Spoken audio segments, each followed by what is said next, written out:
ওয়াক্কাস যখন বলেছেন আমি কি করব, আপনার পিঠের মধ্যে আঘাত করব, হযরত আবু বকর এই জায়গার মধ্যে দাঁড়াইয়া ওয়াক্কাসের কাছে চলে আসলেন, নিজের পিঠটা বের করে দিলেন, চোখের পানি নিয়ে কাঁদলেন, বলে ওয়াক্কাস, এই ওয়াক্কাস কেমন করে তুমি আল্লাহর নবীর পিঠে বাড়ি মারতে চাও? আমি আবু বকর যতদিন জীবিত আছি রে,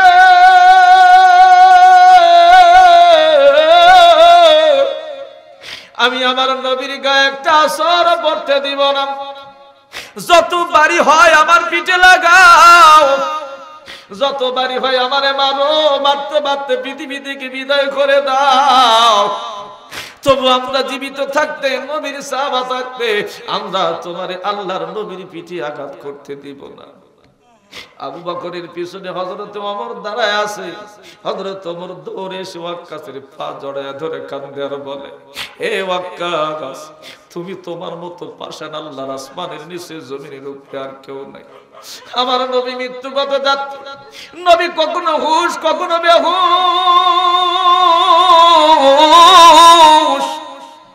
এই অবস্থায় তুমি নবীর পিঠে আঘাত করতে চাও? তোমার মতো নিষ্ঠুর, তোমার মতো বেঈমান আল্লাহর আসমানের নিচে জমিনের উপরে কেউ হতে পারে না। আর তুমি তো জানো আবু বকর আমাদের বড় ভাই, আমাদের সামনে আবু বকরের পিঠের মধ্যে আঘাত করবা, এইটা মেনে নেওয়া যায় না, মেনে নেওয়া যায় না।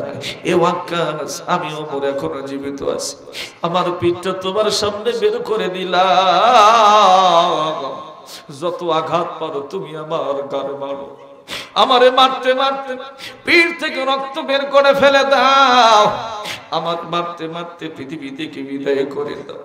হে ওয়াক্কাস, আমার বড় ভাই আবু বকরের গায়ে একটা আঘাত তুমি করতে পারবে না, আমার নবী রাহমাতাল লিল আলামিন, আমার নবীর গায়ে তুমি একটা আঘাত করতে পারবে না।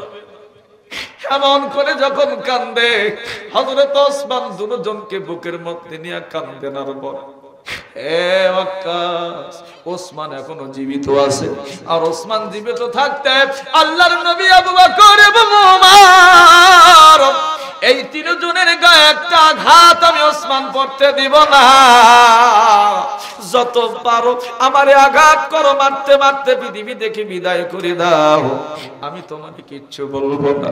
হযরত আলী, ইমাম হাসান, হোসেন তিনজনে এসে জোর হাত করে ওয়াক্কাসের সামনে বসে যায়। হযরত হাসান হোসেন কান্দে আর বলে, আমি ওয়াক্কাস রে,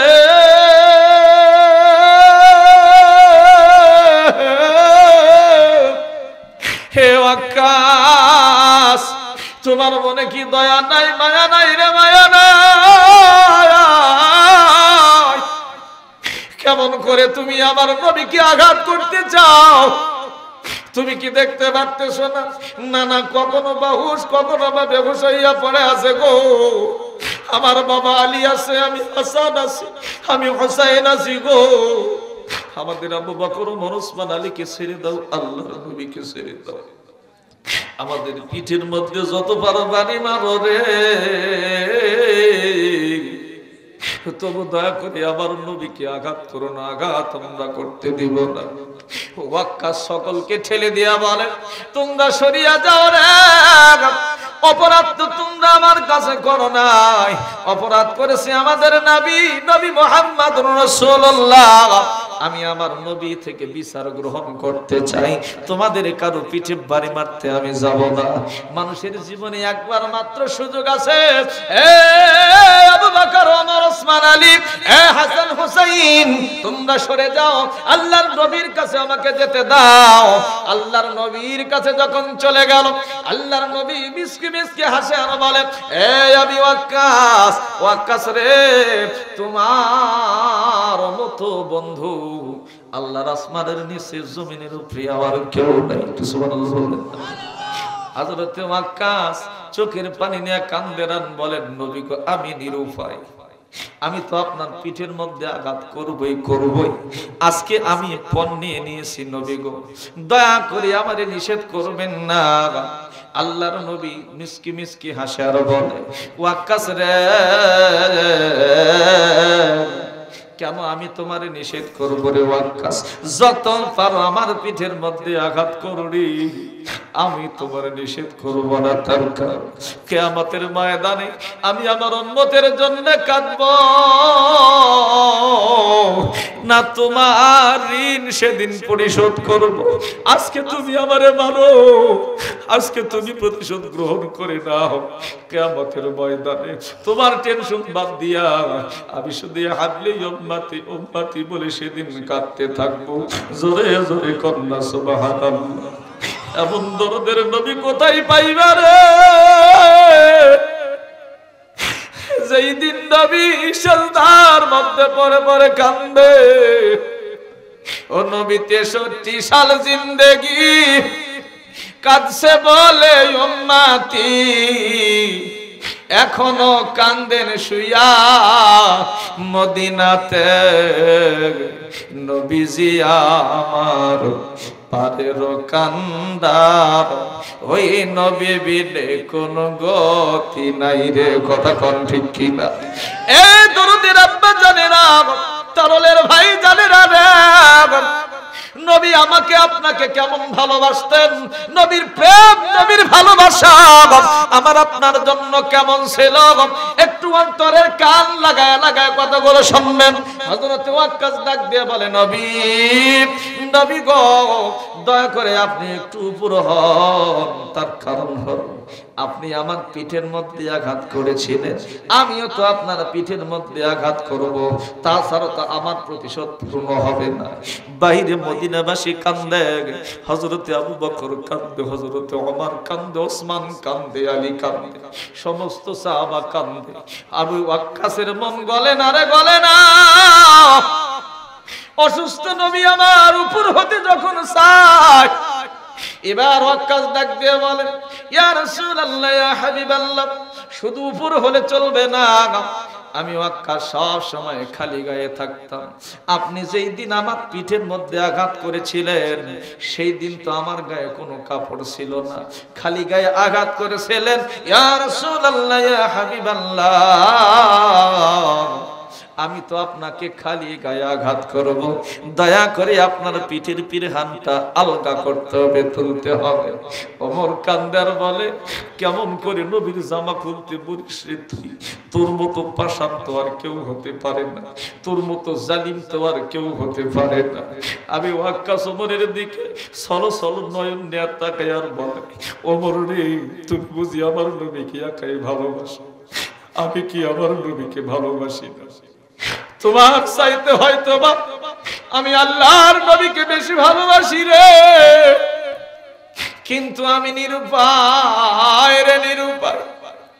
মানুষের জীবনে একবার চান্স আসে, এই চান্স আমি হারাইতে চাই না। আবু বকর, হে ওমর, আমাকে আর দোষ দিও না, আর গালি দিও না, আমার প্রতিশোধটা আমাকে নিতে দাও, আমার মতো করে আমার প্রতিশোধটা আমাকে নিতে দাও।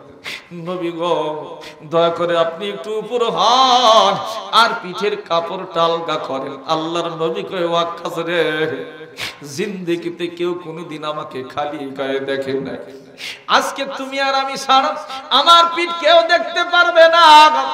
এ আমার ঘরের ভিতরে যারা আছে সবাই বের হয়ে যাও, এখানে আমি আর ওয়াক্কাস ছাড়া কেউ জানা থাকে না। তার কারণ ওয়াক্কাস আমার কাছে বিচার চাইছে, তার বিচার তো আমার করিতে হবে। তে আমাকে প্রতিশোধ নেবে, আমার পিঠে আঘাত করবে, আমি তাকে আঘাত করার সুযোগ করে দিব। সবাই যখন ঘর থেকে বের হয়ে গেল, ওয়াক্কাস শুনে গেলেন, ঘরের দরজা লাগাইয়া দিলেন। আল্লাহর নবীকে বললেন, ইয়া রাসূলুল্লাহ, ইয়া হাবিবাল্লাহ, দয়া করে একটু উপর হন, আপনার পিঠের পিরহানটা আলগা করেন।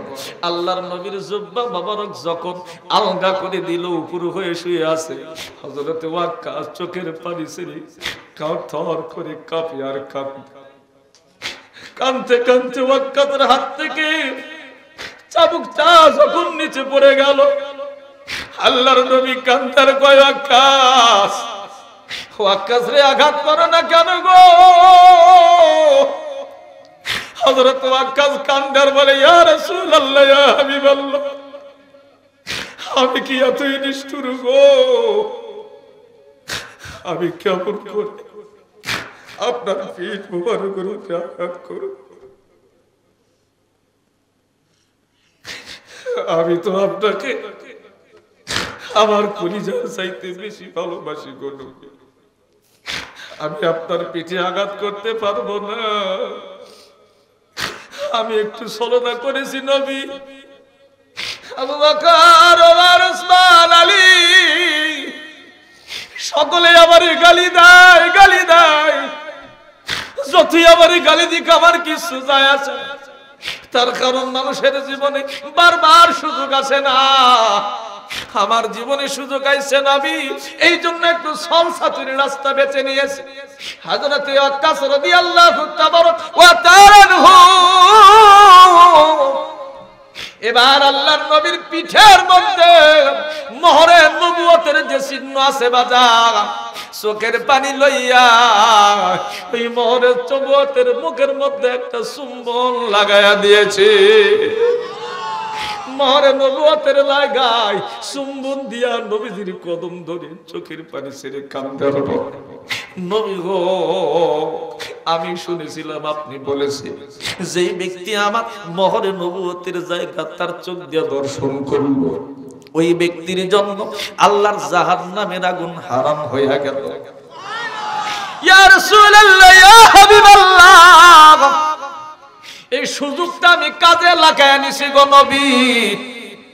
আমি জানি কেমন করে মনে করলেন, চিন্তা করলেন, ভাবনা করলেন আমি ওয়াক্কাস আপনার পিঠের মধ্যে আঘাত করব, আপনারে আঘাত করব, আপনার পিঠে প্রহার করব, চাবুক মারব। নবী গো, আমি চিন্তা করলাম সুযোগ যখন পাইছি মোহরে নবুয়তের জায়গার ভিতরে চুম্বন লাগাইয়া নিজের গুনাহটা একটু মাফ করে নেই, জাহান্নামের আগুনকে একটু হারাম করে নেই। জোরে কোন সুবহানাল্লাহ। তোমার ওই নাম শুনিলাম, এই চোখে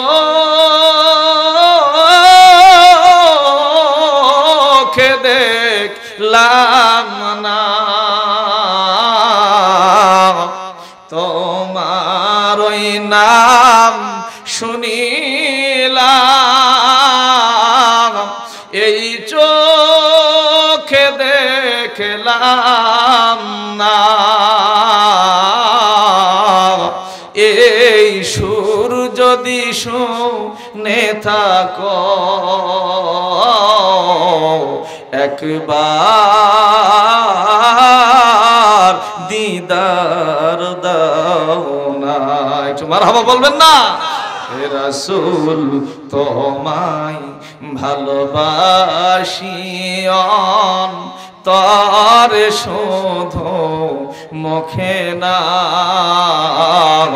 জান্নাতের আশায় নয় হে রাসূল, জাহান্নাম কেউ ডরি না। কথা কোন ঠিক কিনা? একটু জোরে বলেন কথা ঠিক কিনা? যেদিন দিদা মারহাবা কবেন না? ও যেদিন দিদা হবে আপনা, সেদিন ঈদ হবে আমার। যেদিন দিদার হবে আপনার, সেদিন ঈদ হবে আমার। এগো লামে দিদার দাও না, আর দূরে থেকো না। মারহাবা কোন? আমি লিখিব, মারহাবা, আমি লিখিব চিঠি দেব তোমায়, পাখি পৌঁছে দিও রওজায়। একটু মারহাবা করেন। আমি থাকব বসে আশা, চিঠির উত্তর আসবে মোর গায়। আমি থাকব বসে এই আশায়, চিঠির উত্তর আসবে মোর গায়। আমি লিখব চিঠি দেব তোমায়, পাখি পৌঁছে দিও রওজায়। মারহাবা কর। কবে আসবে মদিনার পাইগা, গায়ে বাঁধব হাজিদের হেরাম। কবে আসবে মদিনার পাইগা, গায়ে বাঁধব হাজিদের হেরাম। আমি ঘুরব, একটু মারহাবা করেন না, আমি ঘুরব মদিনার চারিপাশ, দেখব সবচেয়ে ভালা গুম্বাস। মারহাবা কর। আমি লিখিব চিঠি দিব তোমায়, পাখি পৌঁছে দিও রওজায়। একটু সুবহানাল্লাহ করেন না। নবীর শান শুনলে কষ্ট হয় বাজান, যখন শান শুনলে কষ্ট হয় ও বাজান। এই জন্য বারবার আমি বলি, আমি নুরিশা বলি, জানি না কোন বক্তা কিভাবে ওয়াজ করে, এটা আমার জানা নাই। তবে বাজান আমি যেখানে আলোচনা করি চেষ্টা করি নবীজির প্রেম, নবীজির মহাব্বত, নবীজির ইশক যেন একজনের ভিতরে পয়দা করে দিয়ে যেতে পারে। কারণ এই মদিনাওয়ালা কামলিওয়ালা এতিম নবী, দয়ার নবীর মহব্বত ছাড়া, প্রেম ছাড়া, ভালোবাসা ছাড়া আমাদের আর কোনো সম্ভব, জোরে কোন সম্ভব নাই। তার কারণ আমরা আমাদের যে ঝুলি আছে না, কিসের ঝুলি? বাজারে যখন বাজার করতে যখন যান তখন ঝুলিতে করে তো কিছু বাড়িতে নিয়ে আসেন। আমরা যেখানে বাজার করতে আসি নাই। আর দুনিয়া ও মাজরাতুল আখিরাত, দুনিয়া হলো আখিরাতের জন্য শস্য ক্ষেত্র। এখানে আমরা শস্য সংগ্রহ করার জন্য এসেছি। তো যখন রওনা দেবেন তখন কি নিয়ে যাবেন? যে বস্তাটা আপনি ভরাবেন, যে ঝুলিটা আপনি ভরাবেন, ভালো করে খেয়াল করে দেখেন তো ওই ঝুলির ভিতরে আপনার কয় রাকাত নামাজ আছে? কথা কন না কেন? কয় টাকা দান আছে? কয়টা সদকা আছে? কয়টা হজের সওয়াব আছে? কয়টা দানের সওয়াব আছে? এরকম কি কিছু আছে বাজান? হযরত নূহ ডাক দিয়ে বলবেন, এই উম্মতের দলেরা, আমি তো বড় বিপদের মধ্যে আছি। কারণ লোকেরা আমাকে আল্লাহর পুত্র বলে ডাকতো, আল্লাহর বেটা বলে ডাকতো। আমি তোমাদেরকে আল্লাহর কাছে সুপারিশ করতে পারবো না, কারণ আমারও জিকির আজকে ইয়া নাফসি ইয়া নাফসি। জোরে জোরে বলেন কথা ঠিক কিনা? আমি তো পারবো না, তবে আমার পরে যিনি আছে তার কাছে যাও। আমি তোমাদেরকে রক্ষা করার জন্য একজন মানুষের নাম বলতে পারি। জোরে কোন সুবহানাল্লাহ। আর একটু জোরে বলেন না সুবহানাল্লাহ। আমি তোমাদেরকে রক্ষা করবে যেই মানুষ, যেই ব্যক্তি হাসরের ময়দানে যাইয়া দেখো সিজদার মধ্যে পড়ে পড়িয়া হাবলি উম্মতি উম্মতি বলে কাঁদতেছে। জোরে জোরে বলবেন না সুবহানাল্লাহ।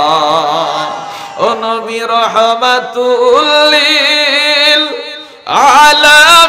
আলামিন, আপনি উম্মতের জাবিন, আপনি আমার নির্ধনী আর ধন। মারহাবা কইতেন না? আল্লাহর নবী নূরের নবী গো, আপনি আমার জীবনের জীবন। মারহাবা।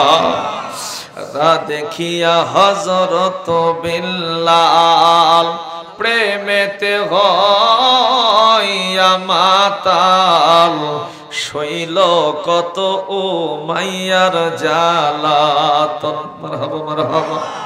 ওরে দেখে বিলালের প্রেম ভক্তি, বিলালকে দিলেন মুক্তি, বানাইল আপনারা আপন। জোরে কোন সুবহানাল্লাহ। ভাইজান আমার আল্লাহ হলেন রহমান আর রহিম। জোরে কন্যা কথা ঠিক কিনা? আমার আল্লাহ অতীব দয়ালু পরম করুণাময়, আর আমার রাসূল হলো রাহমাতাল লিল আলামিন। আল্লাহ ডাক দিয়ে বলেন হাবিব আমি নিজে রাহমাতাল লিল আমি রব্বুল আলামিন হয়েছি, আমি সমস্ত জাহানের প্রতিপালক হয়েছি আল্লাহ, আর আমি আল্লাহ পাক আপনারে রহমাতাল লিল আলামিন করে প্রেরণ করেছি, তার কারণ আপনি আমার মাখলুকাতের জন্য রহমত। হযরত ঈসা বলবেন বাবা টেনশন করার কারণ নাই, আমার পরে যিনি নবী আছেন নবী মুহাম্মদুর রাসূলুল্লাহ, আল্লাহু আকবার, আমার রহমাতাল লিল আলামিনের কাছে যাও। আমরা যখন রহমাতাল লিল আলামিনের কাছে যাব, যাবার পরে দেখব আমার দরদির নবী সিজদার মধ্যে পড়ে তোমার আর আমার জন্য কান্দে। কার জন্য কান্দে? কথা কয় না কে? কার জন্য কান্দে? আপনার আমার জন্য কান্দে। ওরে আমি তোমার প্রেম ভিখারি ইয়া রাসূলুল্লাহ, আমি আপনার প্রেম ভিখারি ইয়া রাসূলুল্লাহ ইয়া হাবিবাল্লাহ, আমি তোমার প্রেম ভিখারি। বলতে পারবেন না আমার সঙ্গে? কণ্ঠ ছেড়ে গান বাজান। আমি তোমার প্রেম ভিখারি ইয়া রাসূলুল্লাহ, আমি আপনার প্রেম ভিখারি ইয়া রাসূলুল্লাহ ইয়া হাবিবাল্লাহ, আমি তোমার প্রেম ভিখারি। হায়রে আমি তোমার প্রেম ভিখারি ইয়া রাসূলুল্লাহ, আমি তোমার প্রেম ভিখারি ইয়া রাসূলুল্লাহ ইয়া হাবিবাল্লাহ, আমি তোমার প্রেম ভিখারি। হায়রে তোমার প্রেমের গনবী নাই যে তুলনা, নাই যে তুলনা গনবী নাই যে তুলনা, তোমার প্রেমের গনবী নাই যে তুলনা, নাই যে তুলনা গনবী নাই যে তুলনা, তোমার প্রেমে জিন্দা হইল, তোমার প্রেমে জিন্দা হইল উসতুনে হান্নানা ইয়া রাসূলুল্লাহ ইয়া হাবিবাল্লাহ, আমি তোমার প্রেম ভিখারি। বলেন না ইয়া রাসূলুল্লাহ ইয়া আল্লাহ, আমি তোমার প্রেম ভিখারি। হায়রে আমি তোমার প্রেম ভিখারি ইয়া রাসূলুল্লাহ, আমি তোমার প্রেম ভিখারি। হায়রে তোমার প্রেমেতে আমার কলিজায় আঙ্গার, কলিজায় আঙ্গার গো নবী কলিজায় আঙ্গার, তোমার প্রেমেতে পড়ে কলিজায় আঙ্গার, কলিজায় আঙ্গার গো নবী কলিজায় আঙ্গার, তোমার প্রেমে জিন্দা হইল, তোমার প্রেমে জিন্দা হইল উসতুনে হান্নানা ইয়া রাসূলুল্লাহ, আমি তোমার প্রেম ভিখারি ইয়া হাবিবাল্লাহ, আমি তোমার প্রেম ভিখারি। জোরে বলবেন না মারহাবা। কষ্ট পাইতেছেন বাজার? এ দরদের আব্বা জানেরা আমার, আমার নবী কি সাধারণ কোন নবী নাকি বাজান? জোরে বলেন নবী কার? এটা আওয়াজ দিয়ে বলতে হবে নবী কার। কোন সন্দেহ আছে? মনে সন্দেহ আছে? আরে বেটা নেতা ফাঁকি দিতে পারে, খ্যাত ফাঁকি দিতে পারে, বিপদে ফালায় চলে যেতে পারে। আমার নবী তোমার এই বিপদে ফালায় চলে যাবে? কথা কয় না চলে যাবে ওই মহা বিপদে। কেউ যখন থাকবে না, মদিনার কামলিওয়ালা নবী কবরে রেখে আসবে আপনাকে। মান রব্বুকা মান দীনুকা মান নাবিয়ুকা যখন বলতে দেরি, আপনি যদি নবীজির আশিক হন, আপনি যদি নবীজির পাগল হন, আপনি যদি নবীজির দেওয়ানা হন, আমার নবী আপনার কবরে এসে হাজির হয়ে যাবে। একটু সুবহানাল্লাহ বলেন। ডাক দিয়ে বলবে, কারে কি কষ্ট, তুই কি জানোস না এ আমার দলের লোক? একটু জোরে কয় না আল্লাহু আকবার। কোন দলের লোক? আমার দলের লোক। এ দরদের আব্বা জানেরা আমার, একটু অন্তরের কান লাগান বাজান। আমার নবী তো সাধারণ কোন নবী নয় বাবা। সমস্ত মানুষ আমরা যে আল্লাহর নবীর পিছনে দাঁড়ায় যায়, ডাক দিয়ে বলবো ইয়া রাসূলুল্লাহ ইয়া হাবিবাল্লাহ। আদমের কাছে গেলাম, সেও পারলো না। নূহের কাছে গেলাম, সেও পারলো না। দাউদের কাছে গেলাম, সেও তো পারলো না। মুসার কাছে গেলাম, সেও ফিরাইয়া দিল। সর্বশেষে ঈসা আলাইহিস সালাতু ওয়াস সালামের কাছে গেলাম, সেও তো ফিরাইয়া দিল।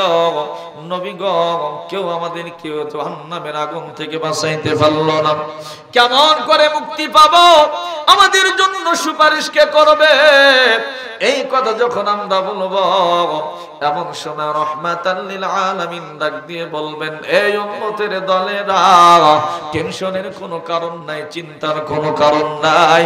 আমি রাহমাতাল লিল আলামিন তোমাদেরকে শাফায়াত করার জন্যই প্রেরিত হয়েছি।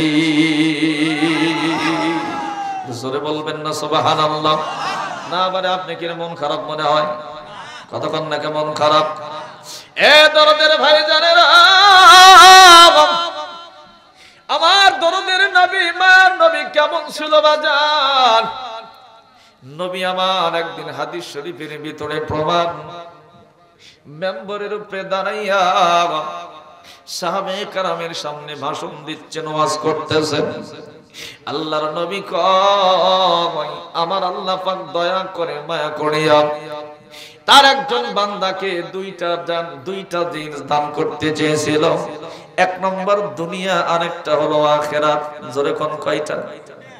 একটা হলো দুনিয়া, আরেকটা হলো আখিরাত। আল্লাহ তার ওই বান্দাকে ডাক দিয়ে বললেন, আমার প্রিয় হাবিব, আমার প্রিয় বান্দা, দয়া করে তুমি বলে দাও তুমি কোনটা চাও, দুনিয়া চাও না আখিরাত চাও?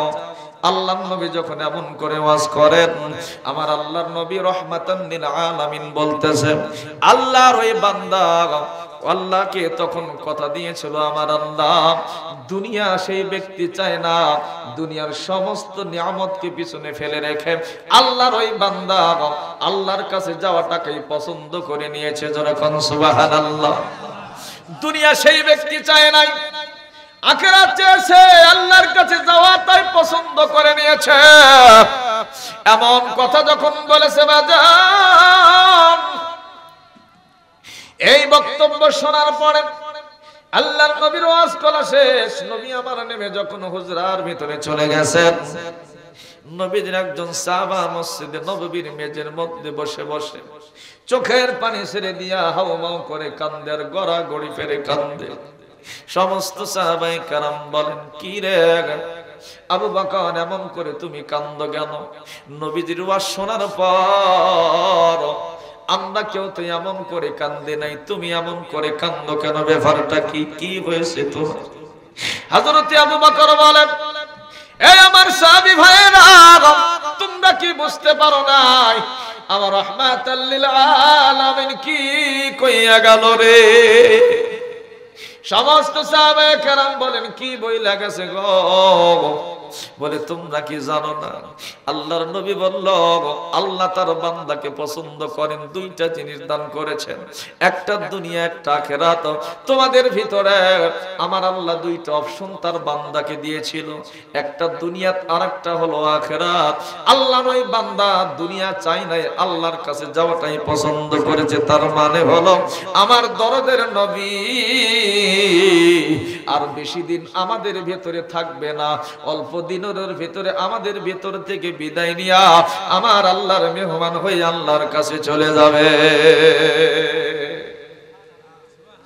হযরতে আবু বকর ছিলেন নবীজির প্রেমিক। নবীজির ভাষা আবু বকর বুঝতে পেরেছিল। আর কোন সাহাবী বুঝতে পারে নাই। হযরত আবু বকর বলে, রে সাহাবীর দল, আমার রাহমাতাল লিল আলামিন তো আর বেশি দিন থাকবে না, আমাদেরকে ইয়েতিম বানায়া আল্লাহর দরবারে গমন করবে। আমার নবী যদি না থাকে রে, আমি আবু বকর থেকে কি লাভ? এই জন্য নবীর বিরহের কথা মনে উঠতেই আমি গড়াগড়ি ফেরে কান্না শুরু করে দিয়েছি। যেমন কথা তেমন কাছে বাজান, নবী আমার চলে গেল, হঠাৎ করে গায়ের মধ্যে জ্বর এসে গেল। আল্লাহর নবী মসজিদে উপস্থিত হতে পারে না। হঠাৎ একদিন নবী আমার অসুস্থ, দুজন সাহাবার কাঁধের উপরে হাত রেখে মসজিদে নববীতে নামাজের জন্য চলে আসে। সাহাবীর কাঁধ থেকে হাত নামাইয়া আল্লাহর নবীর ইমামতিতে নামাজ হয়। বেশ কিছুদিন আসার পরে নবী আর মসজিদে আসতে পারে না। ও তারহিলের আব্বা জানেরা, নবীর মোহাব্বত করি যার মধ্যে নিয়ে অন্তরের কানটা নিয়ে কথাগুলো শুনবেন বাজান। আমার রাহমাতাল লিল আলামিন যখন মসজিদে আসতে পারে না, নবীজির জ্বরটা তীব্র আকারে উঠে গেল। কখনো হুশ, কখনো বা বেহুশ। নবী আমার হুশে থাকে, কখনো বেহুশে থাকে। হঠাৎ করে আল্লাহর নবীর জ্বরের তাপমাত্রা যখন বেড়ে গেল, মাথার ব্যথা বেড়ে গেল, নবী আমার মা আয়েশার কোলের উপরে মাথা রেখে ঘুমায় আছেন, অচেতন অবস্থায় পড়ে আছে। মসজিদে নববীতে আজান হয়েছে, কাতারবদ্ধ হয়ে সমস্ত মানুষ বসে আছে। এশারের নামাজ কেউ শুরু করে না, কেউ আদায় করে না, নবীজির অপেক্ষায় বসে আছে। আল্লাহর নবীর হঠাৎ করে যখন হুঁশ চলে আসলো, জ্ঞান ফিরে আসলো, এমন সময় আমার নবী ডাক দিয়ে বলেন, আয়েশা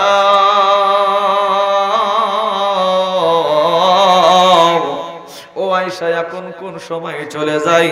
আল্লাহর নবীকে আয়েশা ডাক দিয়ে বলেন, ইয়া রাসূলুল্লাহ, ইয়া হাবিবাল্লাহ, এশারের নামাজের সময় গো। আপনার সাহাবায়ে কেরাম কাতারবদ্ধ হয়ে বসে আছে, কিন্তু কেউ নামাজ পড়তেছে না, নামাজ শুরু করতেছে না। এই দরদের আব্বা জানেরা, আল্লাহর নবী আয়েশাকে বললেন, আয়েশা, মসজিদে নববীর সমস্ত মুসল্লিকে জানিয়ে দাও আমি নবী মসজিদে যেতে পারবো না। আমার আবু বকরকে ইমাম বানায়া জানে এশারের নামাজ আদায় করে নাও। দরদের ভাই জানেরা, আল্লাহর নবী যখন এমন ঘোষণা আয়েশার হুজরা থেকে দিলেন, আয়েশার হুজরা থেকে সংবাদটা আসার পরে সমস্ত সাহাবায়ে কেরাম মসজিদে নববীর ভিতরে হাউমাউ হাউমাউ করে কান্না শুরু করে দিলেন। নববীর দাঙ্গিনায় পড়ে গড়াগড়ি পেরে কান্দে আর বলে, হাড়ে আজ থেকে বুঝি চিরতরে নবী থেকে ইতিম হয়ে গেলাম। আমার দরদের নবী, আমার মায়ের নবী, আমার রাহমাতাল লিল আলামিনের পিছনে বুঝিয়া নামাজ পড়ার মতো কোনো ভাগ্য হয় না আমাদের। নবী বুঝি ইতিম বানাইয়া, নবী বুঝি পাগল বানাইয়া আমাদের ভিতর থেকে বিদায় হয়ে চলে যায়। সমস্ত মসজিদে নববীর ভিতরে কান্নার রোল পড়ে গেল। সমস্ত সাহাবায়ে কেরাম বললেন, আবু বকর যাও ইমামতি করো, ইমামতির জন্য দাঁড়ায়া যাও। আবু বকর চোখের পানি ছেড়ে কান্দার বলে, নবীর কদম মোবারক যে জায়গার মধ্যে পড়েছে, নবীজির কদম যে জায়গায় স্পর্শ করেছে, আমি আবু বকর ওই জায়গার মধ্যে কেমন করে দাঁড়াবো, ওই জায়গার ভিতর করে কেমন করে দাঁড়ায় নামাজ আদায় করবো? পারবো না রে, আমি পারবো না। সমস্ত সাহাবায়ে কেরাম বলেন, আবু বকর, আল্লাহর নবী যেহেতু অর্ডার করেছে, হুকুম করেছে, নামাজ তোমারে পড়াইতে হবে। জোরে কন্যা সুবহানাল্লাহ। আমার দরদের আব্বা জানেরা, কষ্ট হইতেছে বাজার, কষ্ট হইতেছে আপনাদের। নবী আমাদেরকে কেমন ভালোবাসতো বাজান, আমরা নবীর জন্য কি করলাম শোনার দরকার আছে কিনা? আজকে লাকাদ কানা লাকুম ফি রাসূলিল্লাহি উসওয়াতুন হাসানা, সমস্ত আদর্শগুলো নবীর জীবনের মধ্যে লিপিবদ্ধ আছে। নবীকে নেতা হিসেবে জীবনে সেট করে নাও, নবীকে আদর্শ হিসেবে জীবনে সেট করে নাও, নবীকে চলার সাথী বানায়া লও, নবীকে ঘরের সাথী বানায়া লও। নবীকে রাষ্ট্রের সাথী বানায় আল্লাহ, তোমার দুনিয়াতেও শান্তি, আখিরাতেও মুক্তি। কথা বলেন ঠিক কিনা? নবীকে তো আমরা শুধু নবী বলেই জানি, কথা বলেন ঠিক কিনা? মনে করি নবী নবী, আর কিছু। নবী যে একজন নেতা, সেটা কি কখনো খেয়াল করেছেন?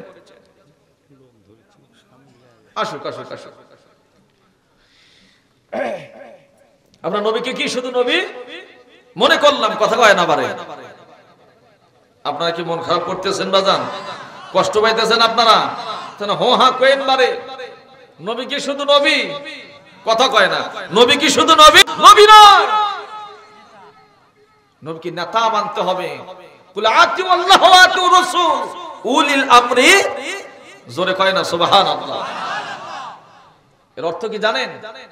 ওই যে বললাম কোন মাআস সাদিকিন, বর্তমান সমাজে যদি আপনি উত্তম একজন আদর্শবান নেতার অনুসারী করতে পারেন, তার মানে রাসূলের ইত্তেবা করা হয়ে যাবে। জোরে কয় সুবহানাল্লাহ।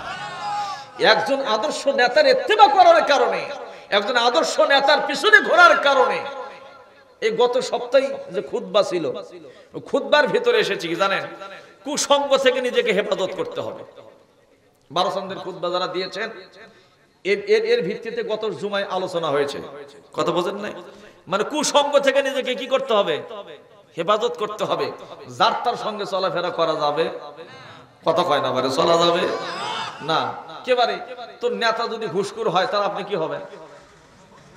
কথা কয় না, জোরে কম। নেতা যদি সুদ করে, আপনি মনে হয় ডবল হাজি হয়ে যাবেন। হ্যাঁ, নেতা যদি সুদখোর হয়, আপনিও সুদখোর হবেন।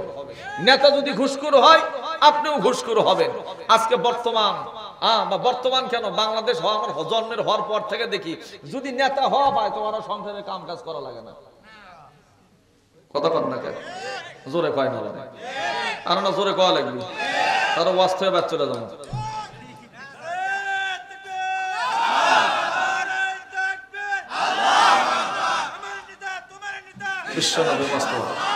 ভাই থামেন থামেন থামেন, স্লোগান এটি দিয়ে লাভ নেই, জাগা মতো যা দেওয়া লাগবে।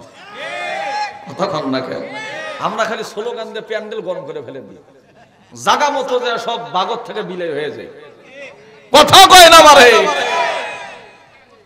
তাহলে খেয়াল করেন, আমি ভালো করে দেখছি, আমরা নেতাগিরি যদি একটা পথ পাইয়া যায়, উনি ধানও আবাদ করে না, মরিচও চাষ করে না, কোনো কিছু নাই, ওই নেতার পিছনে খালি ঘুরে বেড়ায়। কথা কয় না কেন? আর ওই খালি খোঁজে যে কুটি ভাইয়ে ভাইয়ে কাজে কাজে লাগছে, কে কার সাথে গন্ডগোল করলো, মানে ফাঁক পাইলে ওর মধ্যে ঢুকে দিয়ে টাকা 20,000 মীমাংসা করে দিচ্ছে। কথা কয় না কেন? জোরে কয় না ভাই। বর্তমানে হলো নেতা খাতা এইরকম। বাজান, এই জন্য বলতেছি, রাজনীতি করবেন করেন, সংসার ছাড়িয়েন না। আপনি নেতার পিছনে 24 ঘন্টা সময় না দিয়া রাজনীতি করেন, আমার কোনো অসুবিধা নাই। নিজে সংসারের কিছু কাজ কাম করেন। 24 ঘন্টার মধ্যে 2 ঘন্টা নেতার মিটিং এ সময় দেন। 18 ঘন্টা আপনার জমি আছে, জমিতে কাজ করেন। 18 ঘন্টা আবাদ করেন, সংসারের জন্য কাজ করেন। পরান 500 টাকার উপরে আপনার লোক থাকবে না, বিচার করে টাকা খাওয়া লাগবে না, নেতার হাত থেকে ভিক্ষুকের মতো টাকা চাইতে হবে না। কথা বলেন ঠিক কিনা? আর আজকে আমরা আবার টাবার সব কিছু বাদ দিয়ে থিয়া নেতার কান্দের উপর বাদে বসেছি। ছাত্র পাখির লাগান চাইছে, কখন নেতা পকেটে হাত দিয়া ঈদ বোনাস দিবে, তারপরে সীমায় ছেলে কিনবো। কথা কয় না, জোরে কন। আর কোনটি নেতার একটা মানে 1 টন টিয়ার রাস্তা আছে, কুটি ইটার রাস্তা হচ্ছে, কুটি কি হচ্ছে, খালি এই মেরে খাওয়া হয় না। আমি কই যে ভাই, এল্লা করা বাদ দিয়ে থিয়া কি করেন, এগুলো করা বাদ রেখে কি করেন, ওই 10 ঘন্টা 20 ঘন্টা আপনার 2-4 বিঘা জমি আছে, একটু আবাদ করেন। আপনাকে রাজনীতি করতে নিষেধ করি নাই আমরা, বা আমরা করি না। আপনি যদি হক হালাল নিজের ঘাম কি করেন, জমিনে ফালাইয়া কষ্ট করে রোজগার করে খান, ওই খাবারের তৃপ্তি, ওই খাবারের মজাই আলাদা। কথা বলেন ঠিক কিনা? আর আপনি কি হবেন, সারা দুনিয়ার মানুষের কাছে সম্মানিত একজন মানুষ হিসাবে পরিচিতি লাভ করবেন। কথা বলেন ঠিক কিনা? আর নেতার পিছনে ঘুরে ঘুরে কুলু বাজে দিয়া, মানুষে মানুষে গন্ডগোল বাজে দিয়া, ভাইয়ে ভাইয়ে গন্ডগোল বাজে দিয়া টেনে নিয়ে গেলেন থানা। ওই থানার লাভ আর তোর লাভ, মধ্যে মাঝখান থেকে আমি আর ভাই শেষ। কথা কর না কেন? জোরে কয় না কথা ঠিক কিনা বাজান? হযরতে আবু বকর নাম শুনেছেন মনে হয়, কিছুক্ষণ আগে যার কথা বললাম, খেলাফত পাইছে, রাষ্ট্রনায়ক হয়েছে, রাষ্ট্রপতি হয়েছে, হওয়ার পরে দুইজন কামলা নিয়েছে। জোরে কোন কয়জন? কিতাব খুলে দেখেন বাজান, কাপড়ের ব্যবসা করতেন হযরতে আবু বকর। দুইজনকে নিয়ে কাপড়ের গাঁটটি গুট্টি নিয়ে চলে যাচ্ছে বাজারে ব্যবসা করার জন্য। যিনি একজন সরকার, এর জোরে কয়েন আল্লাহু আকবার। উনি কি ছিলেন? প্রেসিডেন্ট, নগদে প্রেসিডেন্ট, অর্ধ পৃথিবীর অর্ধ জাহানের যিনি বাদশা হয়েছেন। হযরতে আবু উবাইদা রাদিয়াল্লাহু তাআলা হুজুর কোন সুবহানাল্লাহ। হযরতে আবু উবাইদা আব্দুল উবাইদা উবাইদা ইবনে জাররা, মানে জাররা ছিল ওনার বাপের নাম। উনি ছিলেন হযরত ওমরের সময় অর্থমন্ত্রী। কি মন্ত্রী?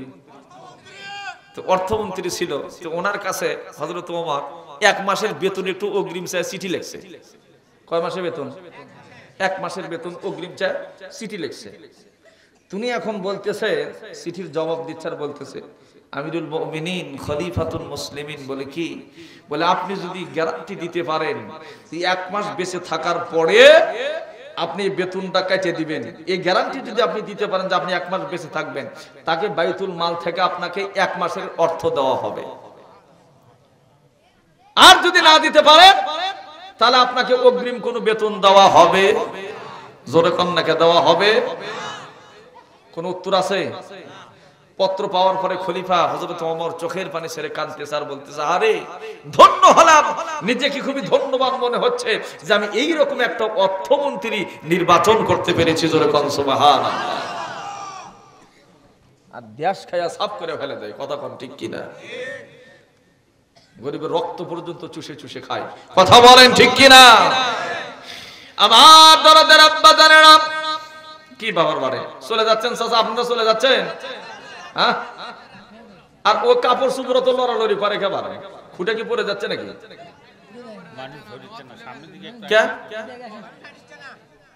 কে কয় মানুষ হাঁটছে না? সামনে মহাখালী, পিছনে মহাভারত। এটা জিকির করে না গেছেন, লা ইলাহা বাদান আছে, লা ইলাহা সামনে পূরণ করে নেন তো, এটা জায়গা পরিবেশ ভালো করে করেন। জোরে লা ইলাহা ইল্লাল্লাহ, লা ইলাহা, লা ইলাহা ইল্লাল্লাহ, লা ইলাহা ইল্লাল্লাহ, লা ইলাহা, লা ইলাহা ইল্লাল্লাহ, লা ইলাহা, জোরে লা ইলাহা,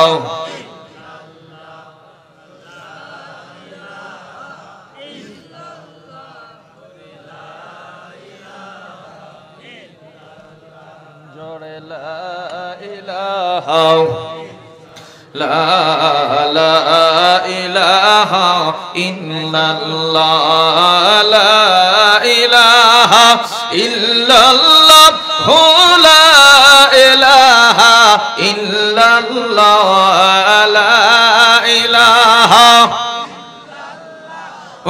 লা ইলাহা ইল্লাল্লাহ, লা ইলাহা, লা ইল্লাল্লাহ মুহাম্মাদুর রাসূলুল্লাহ। সকলে বলেন সাল্লাল্লাহু আলাইহি ওয়াসাল্লাম। বাজার কষ্ট পাইতেছেন আপনারা? 12টার মধ্যে শেষ করে দেব ইনশাআল্লাহ। আর 45 মিনিট সময় আছে। কয় মিনিট? আধা ঘন্টা ওয়াজ হবে, 10 মিনিট মিলাদ কিয়াম হবে, 10 মিনিট দোয়া হবে। কথা বোঝেন নাই? 12টার মধ্যে আপনাদের বেশি কষ্ট দিব না বাজান। তাহলে আবু বকরের নাম শোনেন নাই? তিনি কি হয়েছেন? খলিফা হয়েছেন। খলিফা মানে কি? রাষ্ট্রনায়ক। মানে হলো অর্ধ জাহানের কিষেন দিয়ে খাওয়া লাগবি নাকি? কথা কয় না, বলে কিষেন দিয়ে খাওয়া লাগবি। কিন্তু মেম্বার হলে তুমি কিষেন দেওয়া বাদ দেয়। আমার শ্বশুর বাড়ি এলাকায় একটা চার দোকানদার ছিল, চার ব্যবসা করতো। কিসের ব্যবসা? কয়দিন পর দেখি মেম্বার হয়েছে, মুই দেখি পকেটত ইয়ালো কলম লে ঘরে। কি কলম লে? ওই এটা বোঝে না যে আমার ক্ষমতা 5 বছর, কথা কোন ঠিক কিনা। তারপরে যে আবার চার দোকানে ঘুরে আসা লাগবে এটা ওই কখনো চিন্তা করে, ঠিক না? জোরে কোন কথা ঠিক কিনা। এই জন্য বাজান ক্ষমতার অপব্যবহার করা যাবে। তার কারণ কি, হযরতে আবু বকর যখন কাপড়ের গাঁটটি নিয়ে বাজারের দিকে যাচ্ছে, এমন সময় হযরত ওমর আরো সবার সঙ্গে দেখা হয়েছে। বলে খলিফা কোথায় যান? বলে বাজারে যাই। কেন? ব্যবসা করার জন্য। একটু সুবহানাল্লাহ করেন। তখন সকলে বলতেছে আপনার বাজারে যাবেন মানে, ব্যবসা করবেন মানে? বলে ব্যবসা করবো নাতে খাবো কি? ব্যবসা করবো নাতে আমার সংসার চলবে কেমনে? একটু সুবহানাল্লাহ বলেন না। নেতা কারে কয় ভাই? রাসূলের আদর্শ তাদের ভিতরে কি ছিল? নিমজ্জিত ছিল। সুবহানাল্লাহ কবেন। আমার দরদের আব্বা জানেরা একটু গভীর মনোযোগ করে বাজান, রাসূলের সঙ্গে তাদের মোহাব্বত কেমন ছিল, তাদের ভালোবাসা কেমন ছিল গো। রাসূলের প্রতি তাদের প্রেম, তাদের মোহাব্বত, তাদের ভালোবাসা কেমন ছিল। রাত প্রায় 3টা বেজে গেছে। আমার দরদের নবী ঘরের মধ্যে শুয়ে আছে, কিন্তু ঘুম ধরে না। বিছানার এই পাশ থেকে ও পাশ, ও পাশ থেকে ও পাশ, ও পাশ থেকে ও পাশ। মানে পেটের মধ্যে ক্ষুধা থাকলে কি ঘুম হয়? কথা হয়। ঘুম ধরে, ঘুম ধরে। রোজার দিন দেখবেন বিকেল বেলা যদি শোতেন ঘুম ধরে। সকালবেলা ভাত খাইতে ফজরের পরে যা ঘুম পারবেন, 9টার দিকে ঘুম ভাঙা যায় নাকি কোন? আর এখন 12টা বাজলেও ঘুম ভাঙে না, কারণ কি পেট ভরা থাকে। রোজার দিনে ফজরের নামাজ পড়ে সেহরি খাইয়া ফজরের নামাজ পড়ে যে শুতবেন, 9টার মধ্যে ঘুম বাজতে দেখবে আর ঘুম ধরবে। জোহরের নামাজ পড়ে যে একটু শুতবেন, দেখবেন খালি পেট, খালি পেটের মধ্যে কু কু করে ডাকে আর ব্যথা করে। কথা কন ঠিক কিনা। ঘুমও ধরে, খালি পেটে ঘুম ধরে, খালি পেটে ঘুম ধরে। আমার দরদের নবী তো রোজা রাখে নাই, রাত্রে তো রোজা রাখার কোন নিয়ম নাই। কথা বলেন ঠিক কিনা।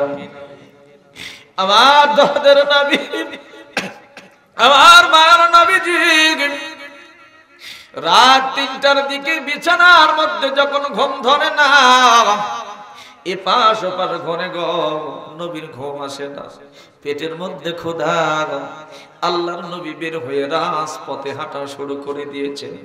দেখি তো আবু বকরের বাড়িতে যাই, খাবার জন্য কোনো কিছু পাই কিনা। জোরে বলা যাবে না সুবহানাল্লাহ। আমার দরদের নবীজি 3 দিনের না খায়া থাকা লাগবে, এর কোনো মানে আছে নাকি? জোরে কন্যাকে মানে আছে নাকি? যেই মানুষটার কাছে মক্কার বড় বড় নেতা এসে বলেছিল আজকে সিয়ার নিয়ে আমরা মারামারি করি, হক কথা বলি তো মন খারাপ করবে। আজকে সিয়ার নিয়ে মারামারি করি, দলগুলো বলতেছে সিয়ারের হক হলো আমার। কথা কন না কেন? আমি ভালো লোক, আমার চেয়ারে বসাও, সবকিছু উন্নত করে দিব। অথচ আল্লাহর নবীর কাছে তো চেয়ার দেওয়ার প্রস্তাব এসেছিল। কথা কন না কেন? উতবা, সাইবা, আবু জেহেল, আমির মুয়াবিয়া, আরো যত নেতা খেতা ছিল গো, সকলেই তো আমার নবীর কাছে হাজির হয়ে গিয়েছিল। ও মুহাম্মদ কি চাও তুমি? মুহাম্মদ রে, যদি তুমি বলো মক্কার সবচেয়ে সুন্দরী নারী চাই, আমরা তোমার পায়ের কাছে এনে ফেলে দিব। যদি বলো গো মক্কার সবচাইতে বড় চেয়ার আমি চাই, আমরা তোমাকে নেতা মেনে নিব। এই মক্কা তোমাকে দান করে দিব, এই মক্কা তোমারে দান করে দিব, রাষ্ট্রনায়ক তোমারে বানাইয়া দিব। সমস্ত নারীগুলি সুন্দর সুন্দর নারীগুলি তোমার কদমে এনে ফেলে দিব। তুমি যদি চাও লক্ষ লক্ষ টাকা পয়সা তোমারে দিয়ে দিব। তুমি আমাদের সঙ্গী হয়ে যাও। তুমি তোমার কালিমা প্রচার করিও না, তুমি সত্য প্রচার করিও না, এইখানে বসে আরামে জীবন যাপন করো। আমার রাসূল কি মেনে নিয়েছিলেন? জোরে কন্যাকে মেনে নিয়েছিলেন। আর আজকে ওই চেয়ার নিয়ে আমরা মারামারি করি। কথা কন ঠিক কিনা? ভাইয়ে ভাইয়ে মিল নাই, প্রতিবেশীর সঙ্গে মিল নাই, মানুষে মানুষে মিল নাই। এই রাজনীতি তোমরা কোথায় পাইলাম? কথা কয় না কেন? হযরত ওমর ফারুক রাদিয়াল্লাহু তাআলা রাষ্ট্রনায়ক হলে হবে না বাজার, তার জ্বালা আছে, আছে না? গভীর রজনীতে মুখের মধ্যে পট্টি বেঁধেছে, মুখের মধ্যে পষ্টি বাঁধার পর রাজ্যের খবর নেওয়ার জন্য একজন রাজা পথের মধ্য দিয়ে হাঁটে, বাড়ির মধ্য দিয়ে হাঁটে। হাঁটতে হাঁটতে যখন যাই বাজার, খলিফাতুল মুসলিমিন আমিরুল মুমিনিন হযরত ওমর লক্ষ্য করে দেখে এক বুড়ি মা বালুর মধ্যে হাঁটুটা গিরে দিয়া আল্লাহর দরবারে প্রার্থনা করতেছে। বুড়ি মা কি বলেন? হযরত ওমর বলে, এত রাত্রে বুড়ি মা আল্লাহর কাছে হাত পাতে কি করে? জানার তো দরকার আছে। হাঁটি হাঁটি পাপা করিয়া বুড়িমা যখন আগিয়া গেলেন, বুড়িমার কাছে গেলেন, হযরত ওমরের মুখে পট্টি বাঁধা বুড়িমা আল্লাহর দরবারে হাত তুলে কান্দার বলে, মাবুদ, কিয়ামতের ময়দানে খলিফা ওমরকে তোমার সামনে আসামি বানাইয়া তার বিচার তোমার কাছে দাবি করব। তার কারণ হলো তার রাজত্বকালে আমি কেন 3 দিন ধরে খাবার পাই না? সে কেন আমারে খাইতে দিতে পারে না? আমি অভুক্ত কেন আছি? খাবার দিতে পারবে না? ওরে খলিফা কে হইতে বলেছে? সুবহানাল্লাহ কবেন না? আর মেম্বার হওয়ার জন্য টাকা পুরাই 10 লাখ। নেতার কাছে বিধবার ভাতার কার্ড চাওয়ার গেলে কয় দে 3000, জোরে কয় না কে? এ বাজার নেতার কাছে গর্ভবতী ভাতা চাওয়ার গেলে কয় দে 5000। তখন আপনার তো কিছু করার নাই। নেতাকে বলেন, নেতা এত টাকা চান কেন? বলে আমার যখন দরকার ছিল তখন আমি দিছি, এখন তোর দরকার তুই আমারে দে। কথা কয় না আমারে? নেতার যখন দরকার ছিল ভোট প্রতি 1000 দিছে, এখন তোর বউ গর্ভবতী, গর্ভবতী ভাতার দরকার তোর, অতএব তুই এখন আমারে 5000 দে।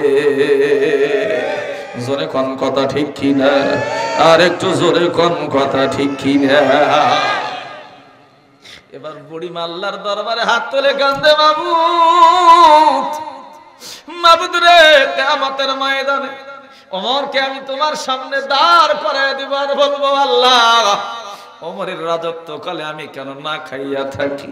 আমার খোঁজ নিতে পারবে না ওমর কেন খলিফা হইছে, কি কারণে ওমর খলিফা হইল? এমন কথা যখন বলেন বাজান গো, হযরত ওমরের হাত পাও থরথর করে কাঁপে, চোখের পানি নিয়ে কান্দার বলে, বুড়িমা, ও বুড়িমা, এমন করে ওমরের বিরুদ্ধে কার দরবারে নালিশ করো? বুড়িমা কান্দার বলে, ওমরের বিরুদ্ধে আল্লাহর দরবারে নালিশ করি। কেন তুমি নালিশ করো? হযরত ওমর যখন বলে, বুড়িমা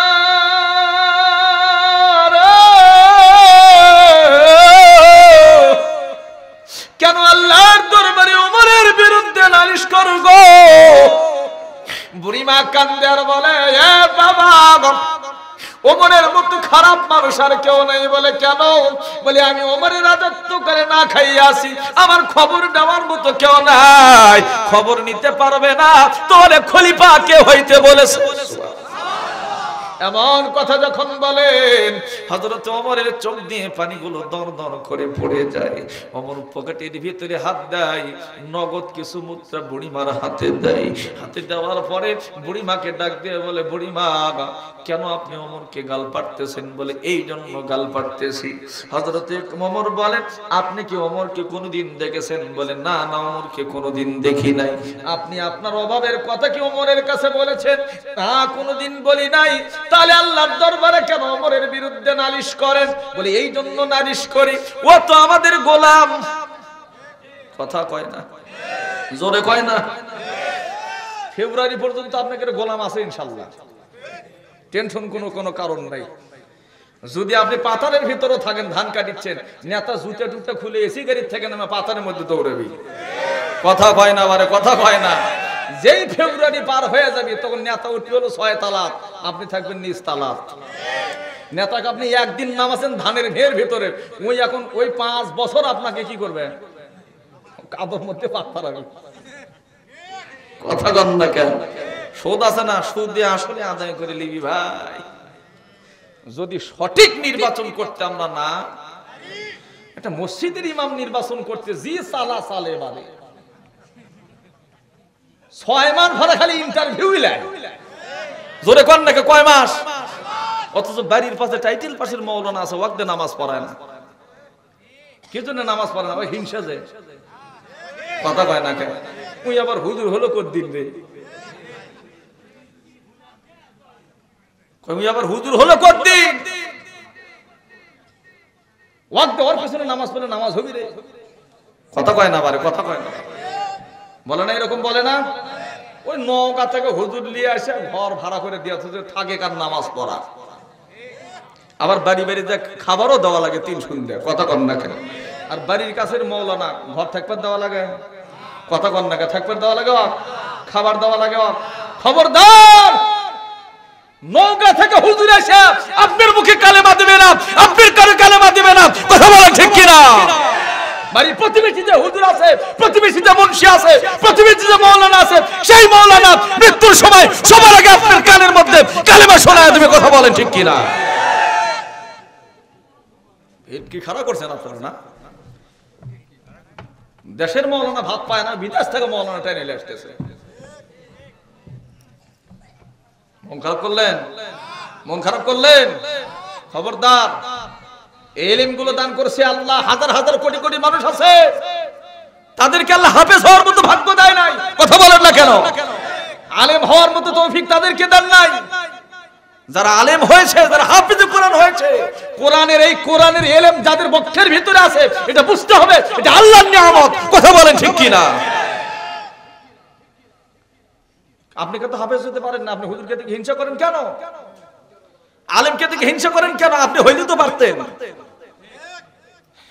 আমার কিছু মানে আমাকে সবাই ভাসতে ভাসতে করে কয়, কেউ চাচা করেও কয়, বুড়ে বুড়ে মানুষও থেকে থেকে চাচা করে কয়, চাচা তোমার তো খাওয়ার সেদিন আসলো পারে, কোন বারে এই চিন্তা তো থেকে থেকে করি, আমার খাওয়ার সেদিন আসা গেল, তুর্কির চুলকারি শুরু হয়ে গেল, কথা কন না কে? না আবার আছে তোমাকে করে কও না কে? কোন কে বারে যে কষ্ট করে লেখাপড়া করছি, এটা তুই করলে তো তুইও এনকে খাবার পেলু নি, তুই করিস নি কে? তুই ভ্যান চলাস আর আমি মানুষের খাইয়া মরে যাই, কথা কন না কে? ওই ভ্যান চলায় আর আমি খাইয়া মরি, কামাইও করে মরি। বাবা তুই ভুল করছিস, তুই যদি আমার মতো আলেম হতি তাহলে এরকম মানুষের বাড়ির দাওয়াত তুইও খেতে পারতি। এই শান্তা গেছেন ওয়াজ করবে, কুটি শান্তা বাঁশ বেড়ে, তো ওখানকার মজ্জিম বলতেছে হুজুর আর গরুর গোস্ত খাবার মন নয় না, কোনো কে বাড়ে যেই বাড়ি যায় সেই বাড়ি দেখালি গরুর গোস্ত, সুবহানাল্লাহ করে আর জোরে কথা না সুবহানাল্লাহ। কোন বারে কি জন্য যে গরুর গোস্ত আপনি পান, এটা তো সাধারণ মানুষ বোঝে না। তার কারণ হুজুর যারা এরা জানে ফাজকুরুনি আযকুরুকুম ওয়াশকুরুলি ওয়ালা তাকফুরুন, কারণ হুজুররা বিসমিল্লাহ কইয়া খায়, খাওয়ার পরে আলহামদুলিল্লাহ কয়, এই জন্য হুজুরকে খাওয়ার অভাব নাই। আর তোমার আর আমার সামনে ওই দেখেন না, মানুষ মরছে মজলিসের জন্য দাওয়াত দিচ্ছে, দেয় না বাবা, কথা কয় না বলে দেয় না। আচ্ছা একটা মানুষ আমার সাহেব আলী চাচার বাবা মারা গেছে, তিনি একটু দোয়ার জন্য তো আপনাকে ডাকছে নাকি? কোন কিছু কিছু বেহাদ্দ কি করে জানেন, ওই পাকাত বসে থাকার ঘড়ি দেখে কখন খালি খাবার দিবি। হুজুর যদি একটু কি আমার 2 মিনিট বেশি করছে, মোনাজাত যদি না 5 মিনিট দূরে ধরছে, খাইয়া কাম নাই তো, কতক্ষণ হাত ধরে থেকে হাত লাগিয়ে গেল, ফকস করে ছেড়ে দেয়। ওই আচ্ছা হলো খাবার, তাহলে যেই লোকটা তার বাবার জন্য এত টাকা খরচ করলো, তার জন্য দোয়া করে নেবে আপনাকে দিয়া, আপনার দোয়া নাই, কালাম নাই, কোনো কিছু নাই, আপনি যারা সরাসরি খাবার পোষলেন, এটা কি আপনার জন্য হালাল হলো? একটু ভালো করে চিন্তা করেন, এটা আপনার জন্য হালাল হলো না। এই জন্য আমি ভালো করে দেখছি, যারা পাশে এসে বসে তারা ভাত পাইতে ঘাটি পায় না, ঘাটি পাইতে ভাত পায় না, কথা পায় না, জোরে কথা। এগুলো বাস্তব প্রমাণ আছে আমার কাছে। ভাত পাইতে ঘাটি পায় না, ঘাটি পাইতে ভাত পায় না, দেখবেন হতামুখ থোতা বাইনিয়া গাল পাড়তে পারতে বাড়ি বিলে চলে যায়। আমার আল্লাহ কয় তুই যে আমাকে ফাঁকি দিছ, আমও তো ফাঁকি দিস, কতক্ষণ ঠিক কিনা? এ দরদের আব্বা জানেন, আমার গোলাম হওয়া সাধারণ কোনো কথা নয়। হযরত ওমর ফারুক বলে, কেন আপনি বদদোয়া করলেন? বলে এই জন্য বদদোয়া করলাম, এ বাবা গো তোমারে তো চিনি না, তোমারে তো চিনতে পারলাম না, তুমি কি দেখো না আমিরুল মুমিনিন খলিফাতুল মুসলিমিন খলিফা হয়েছে ওমর, কিন্তু আমি বুড়ি না খাইয়া আছি, কিয়ামতের দিন কেন আমারে না খেয়ে থাকতে হলো, এই জন্য ওমরকে আল্লাহর সামনে দাঁড় করাইয়া দেব। একটু সুবহানাল্লাহ বলেন। হযরত ওমর তখন বলতেছে, মাগো দয়া করে কি ওমরের উপর থেকে আল্লাহর কাছে অভিযোগ তুলে নেওয়া যায় না? কি আল্লাহর কাছে যে অভিযোগ করেছেন এটা কি দয়া করে তুলে নেওয়া যায় না? বলে কেন, তোমার তো দয়া লাগে? বলে না, আমি যদি কয়টা টাকা দিই আপনাকে, আপনি না খেয়ে আছেন, কয়টা টাকা দিলাম, তাহলে এই টাকা পাইয়া আপনি আল্লাহর কাছে অভিযোগ তুলে নিলেন, আর কালকে সকালে আপনি ওমরের দরবারে যাবেন, আমি ওখানে থেকে আপনার একটা ব্যবস্থা করে দিব। সুবহানাল্লাহ কবেন না? কারণ বুড়িমা ওই লোকটার হযরত ওমরকে তো চিনে না, কথা বোঝেন নাই, পিছু মানে লারে কয়, শোনা তোর মতো ভালো মানুষ যদি খলিফা হতো খুব ভালো হতো। সুবহানাল্লাহ কয়, জোরে কন্যা কা সুবহানাল্লাহ। কোন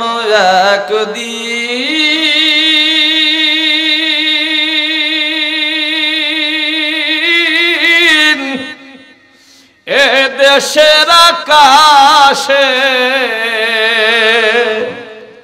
কালিমার পতাকা দুলবে, সেদিন সবাই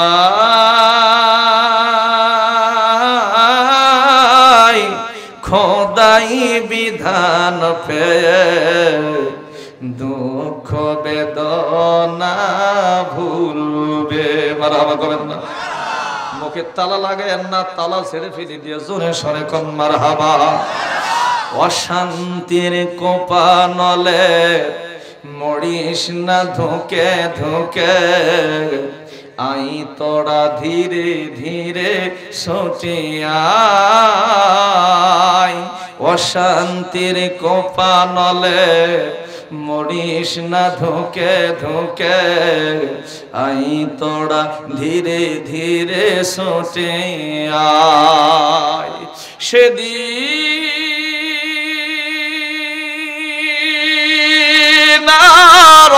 নয় বেশি দূরে, সেদিন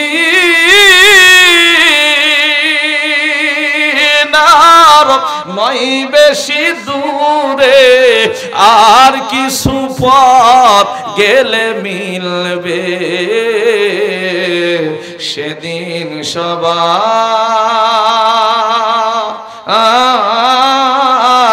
খোদাই বিধান পেয়ে দুঃখ বেদনা ভুলবে।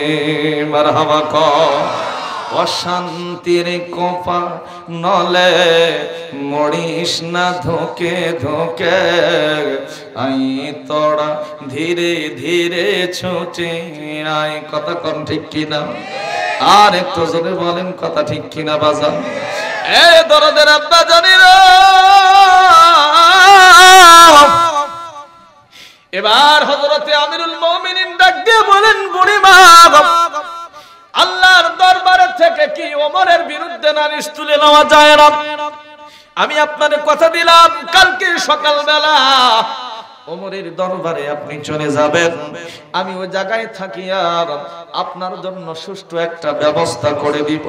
আর কয়টা টাকা দিলাম বুড়িমা, দয়া করে ওমরের উপর থেকে আপনার তকমাটা তুলে নেন, আল্লাহর দরবার থেকে বিচারটা উঠায় নেন। তার কারণ আল্লাহর বিচার সহ্য করার মতো ক্ষমতা আমিরুল মুমিনিন হযরত ওমরের না। আর আমাদের ওই ভয় নেই, কথা কোন ঠিক কিনা? এই দরদের আব্বা জানেরা আমারও এবার টাকা পাইয়া বুড়িমা হযরত ওমরের পিছনের মধ্যে হাত লাগায় আর বলে, বাবা তুমি কেন খলিফা হইলা না? তুমি খলিফা হইলে আমার মতো বৃদ্ধ মানুষ কেন, আবার বৃদ্ধ নরনারী কেউ রাজ্যের ভিতরে না খাইয়া থাকতো না। জোরে কয় না সুবহানাল্লাহ? এই জন্য কোন এক নেত্রী বলেছিল, 30 টাকা 10 টাকা কেজি চালের লোভ যেই নেতা সামলাতে পারে না, ওই নেতা যেন রাজনীতি করেন, ওই ভিক্ষা করে যেন খায়। আর না আসতে কম, আর না আসতে কম বারে আফসোস। পরের দিন সকালবেলা বুড়িমা লাঠির উপরে ভর করে করে যখন চলে গেছে বাদান খলিফার দরবারে, যাইয়া দেখে যে ব্যক্তি বসে আছে ওটাই তো কালকে রাত্রের লোক। জোরে কয় না সুবহানাল্লাহ। বুড়ি সামনে যাবে না পেছনে যাবে? জোরে কয় না। কে রে কাল যা গাল ফেলো রাত্রে, ওই ব্যক্তি যাকে বসে আছে সিংহাসনের উপরে। মর্ম আমি ওই এখন লাঠি লুটি ফেলে দিয়া পেছন মুখে দৌড় মারা শুরু করছে। এখন ওমর ডাকে, বুড়িমা দৌড়াও কেন, আইসো না। জোরে কয় না সুবহানাল্লাহ। বুড়ি ভয় পাইছে, না যাবো না, আসো আসো। বুড়ি যখন আগে গেছে জোর হাত থরথর করে কাঁপতেছে, তার কারণ বুড়ি জানে যে ওমরের বিচারের মতো বিচার আর কারণ কঠিন বিচার হযরত ওমরের। বলতেছে ওমর যদি আমাকে ধরে খায়া ফেলবে। কথা বলেন ঠিক কিনা? কারণ ওমরের সামনে কালকে ওমরকে গাল পারছে। কতক্ষণ না কেন ওমরের সামনে ওমরকে গাল পারছে। ওঠে ওমর, আমি তো তার জন্য হাই সোনা কি কাম করছি রে, এইরকম গেলেন গেলেছি আর ওমরের সামনে এসে পড়ে গেলাম যেমন বাঘের মুখে বরকি পড়ে। এবার বুড়িমা যখন হেঁটে হেঁটে যাইতে চাই, হযরত ওমর ডাক দিয়ে বলেন, বুড়িমা এই জায়গার ভিতরে আসেন, ভয়ের কোনো কারণ নাই। বুড়িমা কাঁপতে কাঁপতে ওমরের সামনে যা দাঁড়ায় গেল। হযরত ওমর বুড়ির হাত ধরে চোখের পানি ছেড়ে দিয়ে কান্না শুরু করে দিয়েছে। কান্না আর বলে, বুড়িমা অপরাধ তো আমার, আমি আপনার খবর নিতে পারি নাই, খবর নিতে পারি নাই। এ বুড়িমা, আল্লাহর দরবারে যে বিচার আপনি ওমরের বিরুদ্ধে দাখিল করেছেন, আমি আমিরুল মুমিনিন আপনার ওই পা দুইটা জড়ায় ধরে বলি গো, আল্লাহর দরবার থেকে ওই বিচারটা আপনি উঠায় আলাম। আমি ওমর আপনার সারা জিন্দেগির ভার নিয়ে নিব। জোরে কোন সুবহানাল্লাহ। আজ থেকে আপনার কোনো অসুবিধা হবে না। বাইতুল মাল থেকে হযরতে ওমর বুড়িমার জন্য আটার ব্যবস্থা করে দিলেন, ঘির ব্যবস্থা করে দিলেন। বুড়ি দোয়া করতে করতে অভিযোগ উঠায়া নিয়া বাড়ির দিকে চলে গেল। জোরে কোন সুবহানাল্লাহ। এই দরদের ভাই জানেরা, আমার নবীজির পেটের মধ্যে 3 দিনের অনাহার। জোরে কোন কয়দিন? জোরে কয় না কয়দিন? নবীর কি না খেয়ে থাকার কোনো দরকার আছে? কোনো প্রয়োজন নাই। তারপরে নবী খায় নাই, কারণ কি বাজান? তার কারণ তিনি জানেন আমার উম্মতের ভিতরে অনেক গরিব উম্মত আছে যারা না খাইয়া থাকে। কথা কয় না কে? নেতা তো ওই রকমই দরকার। সেদিন দেখলাম একজন অনশন করতেছে। কয়জন অনশন করতেছে? তো অনশন করছে, মাপার পরে দেখো 150 গ্রাম আরো ভুড়ি বেড়ে গেছে। কত বলেন না? কয় গ্রাম? 150 গ্রাম ভুড়ি বাড়ছে, কমই নাই। না খেয়ে থাকলে যে মানুষের ওজন বাড়ে, এটা প্রথম দেখলাম। আল্লাহু আকবার। আল্লাহ মাফ করুক। জনে করে আল্লাহুম্মা। আমার নবীজি 3 দিনের অনাহার, পেটের মধ্যে পাথর বাঁধে, ক্ষুধার কারণে ঘুম ধরে না। ঘুম যখন ধরতেছে না বাজার, ক্ষুধার যন্ত্রণা সহ্য করতে না পারিয়া তিনি হাঁটি হাঁটি পা পা করতেছেন, রাস্তার মধ্যে হাঁটতেছেন। হঠাৎ মনে হইল দেখি তো একটু হেঁটে হেঁটে হযরতে আবু বকরের বাড়ির দিকে যায়, দেখি তো কোনো খাবার পাই কিনা, কোনো ব্যবস্থা করতে পারি কিনা। হযরতে ওমর হযরতে আবু বকরের বাড়ির দিকে যখন চলে যাবে, গভীর রাত, নিশিরাত, রাত 3টা বেজে গেছে বাজার। এমন সময় লক্ষ্য করে দেখে রাজপথের ভিতরে কে যেন হাঁটাহাঁটি করতেছে। যখন সুবহানাল্লাহ। কে যেন কি করতেছে? আল্লাহর নবী কয়, কে রে? রাত বাজে 3টা, এই সময় আবার রাস্তার মধ্যে কে হাঁটে? আফসা আফসা দেখে। আল্লাহর নবী যখন যায়, নবী সালাম দেয়, আসসালামু আলাইকুম ওয়া রাহমাতুল্লাহ। ওখান থেকে উত্তর আসে, ওয়া আলাইকুম সালাম, আসসালামু আলাইকুম ইয়া রাসূলুল্লাহ।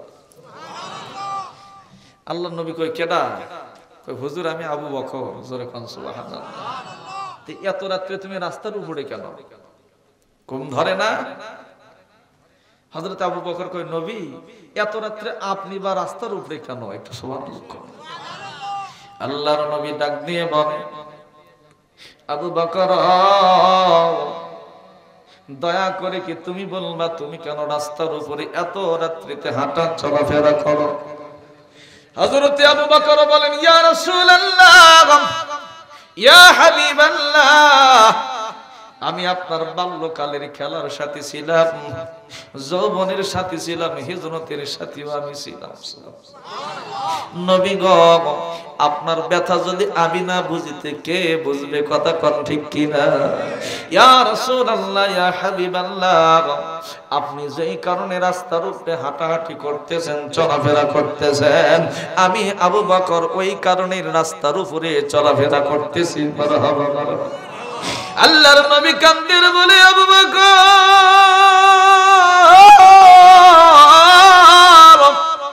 আবু বকর রে, কেন তুমি রাস্তার উপরে হাঁটো?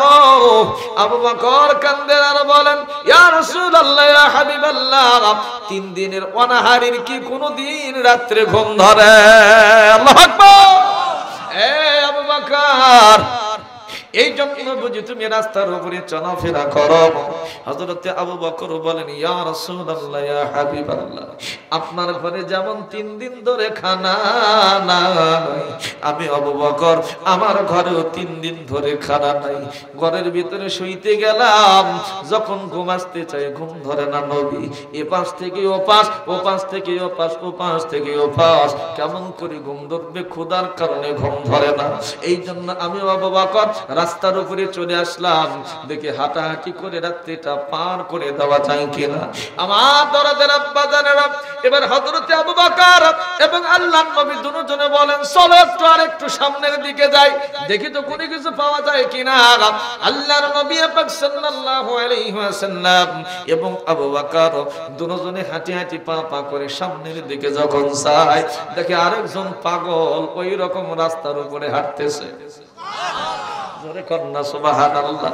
ওরে 3 পাগলের হলো মেলা রাস, পথে এসে তোরা কেউ যাসনে ও পাগলের দেশে। মারহাবা কয়, তোরা কেউ যাসনে ও পাগলের দেশে। মারহাবা কইতেন না? এ দরদের আব্বা জানেরা, পাগল ছিল 2টা, এবার আরেকজন জোরে কোন কয়টা হলো? এই দুজন সালাম দা, আসসালামু আলাইকুম। ওখান থেকে সালামের জবাব আসে, ওয়া আলাইকুম আসসালাম। উনি আবার সালাম দা, আসসালামু আলাইকুম। আল্লাহর নবী কয়, কে রে তুমি? কে? এত রাত্রিতে ঘুমাও না, রাস্তার উপরে হাঁটা কেন? এমন সময় ডাক দিয়ে বলেন, ইয়া রাসূলুল্লাহ, ইয়া হাবিবাল্লাহ, আমি আপনার গোলাম হযরতে ওমর। এটা জোরে কয় না কে সুবহানাল্লাহ? আর একটু জোরে বলেন না গো সুবহানাল্লাহ। ও প্রেম কি চোখে দেখা যায় রে, অন্তরে অন্তর মিশে যায়। কথা কোন ঠিক কিনা? এই প্রেম গুলো চোখে দেখা যায় না বাজার, যেমন প্রেম আমার সঙ্গে আপনার সঙ্গে নবীজির প্রেম। কথা বলেন ঠিক কিনা? এ দরদের আব্বা জানেন আমার, আল্লাহর নবী প্রথমে ধরেছিলাম, মনে আছে না বাজান, বড় অসুস্থ, মসজিদে নববীতে নামাজ পড়তে যেতে পারে না। নবীজি কখনো হুশ কখনো বা বেহুশ হইয়া পড়ে আছে। নবীর ঘরের ভিতরে অনেক মানুষ, অনেকেই বসে আছে, নবীকে ঘিরে ধরে আছে। গোটাল মদিনা হু হু করে কান্দে। আহারে নবী বুঝি ইতিম বানায়া চলে যায়। নবী সারা কেমনে মদিনায় থাকবো? নবী সারা কেমনে বাঁচবো? নবী সারা কেমনে চলবো? নবী সারা তো আমাদের জীবন অসল হয়ে যাবে। আল্লাহর হাবিব সারা আমরা বাঁচতে পারবো না। আল্লাহর নবীর যখন হুশ ফিরে আসলো, নবী আমার বেলালকে ডাক দিলেন, বেলাল, ও বেলাল আমার কাছে চলে আসো। বেলাল যখন চলে আসলেন, আসার পরে বলে, বেলাল, সারা মক্কা মদিনা সারা জাহান ঘেরা পিটাইয়া দাও, কেউ যদি আমার কাছে কোনো কিছু পানে আলা হয়, কেউ যদি আমার কাছে কোনো ঋণী থাকে, তার ঋণ আমি পরিশোধ করার ব্যবস্থা করব। আল্লাহর নবী বলেন কিয়ামতের ময়দানে ঋণ নিয়ে আমি আল্লাহর নবী দাঁড়াইতে চাই না। তার কারণ হলো কিয়ামতের ময়দানে আমি আমার সম্পদের হিসাব কেমনে দেব, আমি আমার ঋণের সেই দিন কেমন করে শোধ করব, আমার ঋণের টেনশন করব না, আমি আমার গুনাহগার উম্মতের জন্য টেনশন করব। জোরে কোন সুবহানাল্লাহ। বেলাল রে সারা রাজ্যময় ঢোল পিটিয়ে দাও, ঢেরা পিটিয়ে দাও। নবী ডেকেছে, নবী যদি কারো কাছে ভুল করে সে যেন ক্ষমা করে দেয়। নবীর কাছে কেউ যদি কোনো কিছু পায় তারা যেন আল্লাহর নবীর সঙ্গে যোগাযোগ করে, নবী তাদের সব কিছু দেনা পাওনা মিটাইয়া দিবে। সারা রাজ্যময় যখন ঢেরা পিটিয়ে দেওয়া হলো গো, সকলের কাছে যখন সংবাদটা পৌঁছে গেল, নবীর শিহরে নবীর একজন সাহাবী দাঁড়ায় আছে, নাম হলো ওয়াক্কাস রাদিয়াল্লাহু তাআলা আনহু। জোরে কন্না সুবহানাল্লাহ। এ দরদের আব্বা জানেরা, হযরত ওয়াক্কাস রাদিয়াল্লাহু তাবারাকা ওয়া তাআলা আনহু আল্লাহর নবীকে ডাক দিয়ে বলেন, ইয়া রাসূলুল্লাহ, ইয়া হাবিবাল্লাহ, আপনি তো আমার কাছে ঋণী আছেন। কি আছে বাজার? আপনি তো আমার কাছে ঋণী আছেন। হযরত ওয়াক্কাস রাদিয়াল্লাহু তাআলা আনহু যখন বলেন আপনি আমার কাছে ঋণী আছেন, আল্লাহর নবী তাকায় বলে, ওয়াক্কাস তুমি আমার কাছে কি পাইবারে, কি পাইবা? ডাক দিয়ে বলে, নবী গো, আমি আপনার কাছে যেই জিনিস পাবো সারা বিশ্বের কোন মানুষ আপনার কাছে সেই জিনিস পাবে না। একটু জোরে বলবেন না সুবহানাল্লাহ। হযরত আবু বকর আছে, ওমর আছে, ওসমান আছে, আলী আছে রে, সমস্ত সাহাবায়ে কেরাম এই জায়গার ভিতরে দাঁড়ায় আছে। আল্লাহর নবী ওয়াক্কাসকে ডাক দিয়ে বলেন, ওয়াক্কাস কি আমার কাছে তুমি পাও, জলদি করে আমার কাছে প্রেরণ করো। তার কারণ আমার সময় বেশি নাই, দুনিয়াতে আমি কোনো ঋণ রেখে যেতে চাই না। আমার কাছে তুমি যা পাও জলদি করে ওইটা বলে দাও, আমি তোমার ঋণ পরিশোধ করে কবরে যেতে চাই। জোরে কন্না সুবহানাল্লাহ। হযরত ওয়াক্কাস ডাক দিয়ে বলেন, ইয়া রাসূলুল্লাহ, ইয়া হাবিবাল্লাহ, আজকে আমি আপনার থেকে প্রতিশোধ নিতে চাই। কিসের প্রতিশোধ নিতে চাও?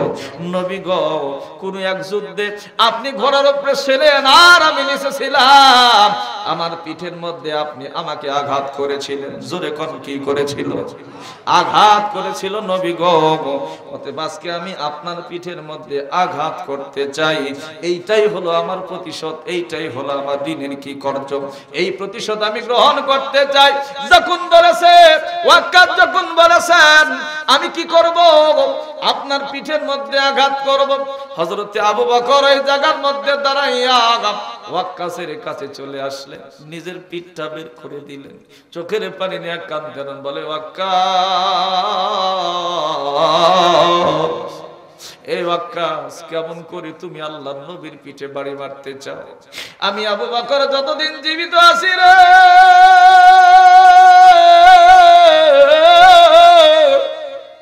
আমি আমার নবীর গায়ে একটা আসর পড়তে দিব না।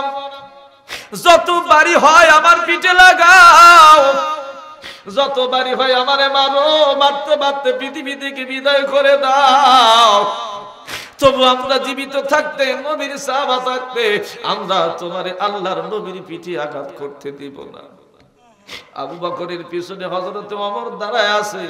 হযরত ওমর দৌড়ে এসে ওয়াক্কাসের পা জড়ায় ধরে কান্দে আর বলে, হে ওয়াক্কাস, তুমি তোমার মতো পাষাণ আল্লাহর আসমানের নিচে জমিনের উপরে আর কেউ নাই। আমার নবী মৃত্যুগত যাত্রী, নবী কখনো হুশ কখনো বেহুশ,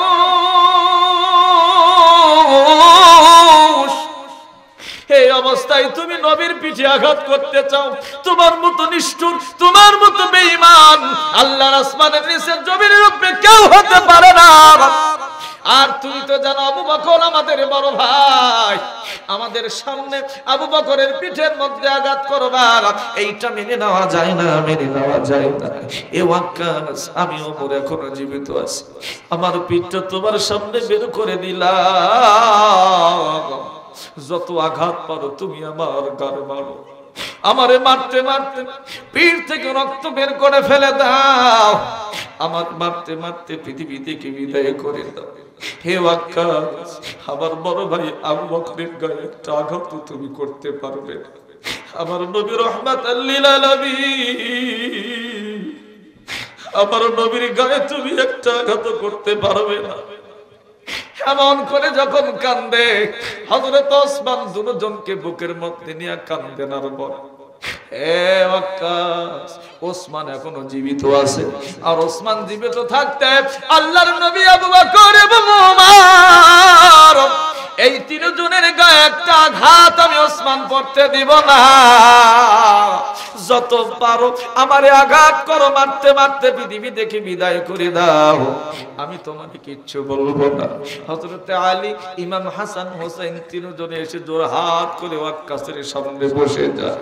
হযরতে হাসান হোসেন কান্দে আর বলে, আমি ওয়াক্কাস রে,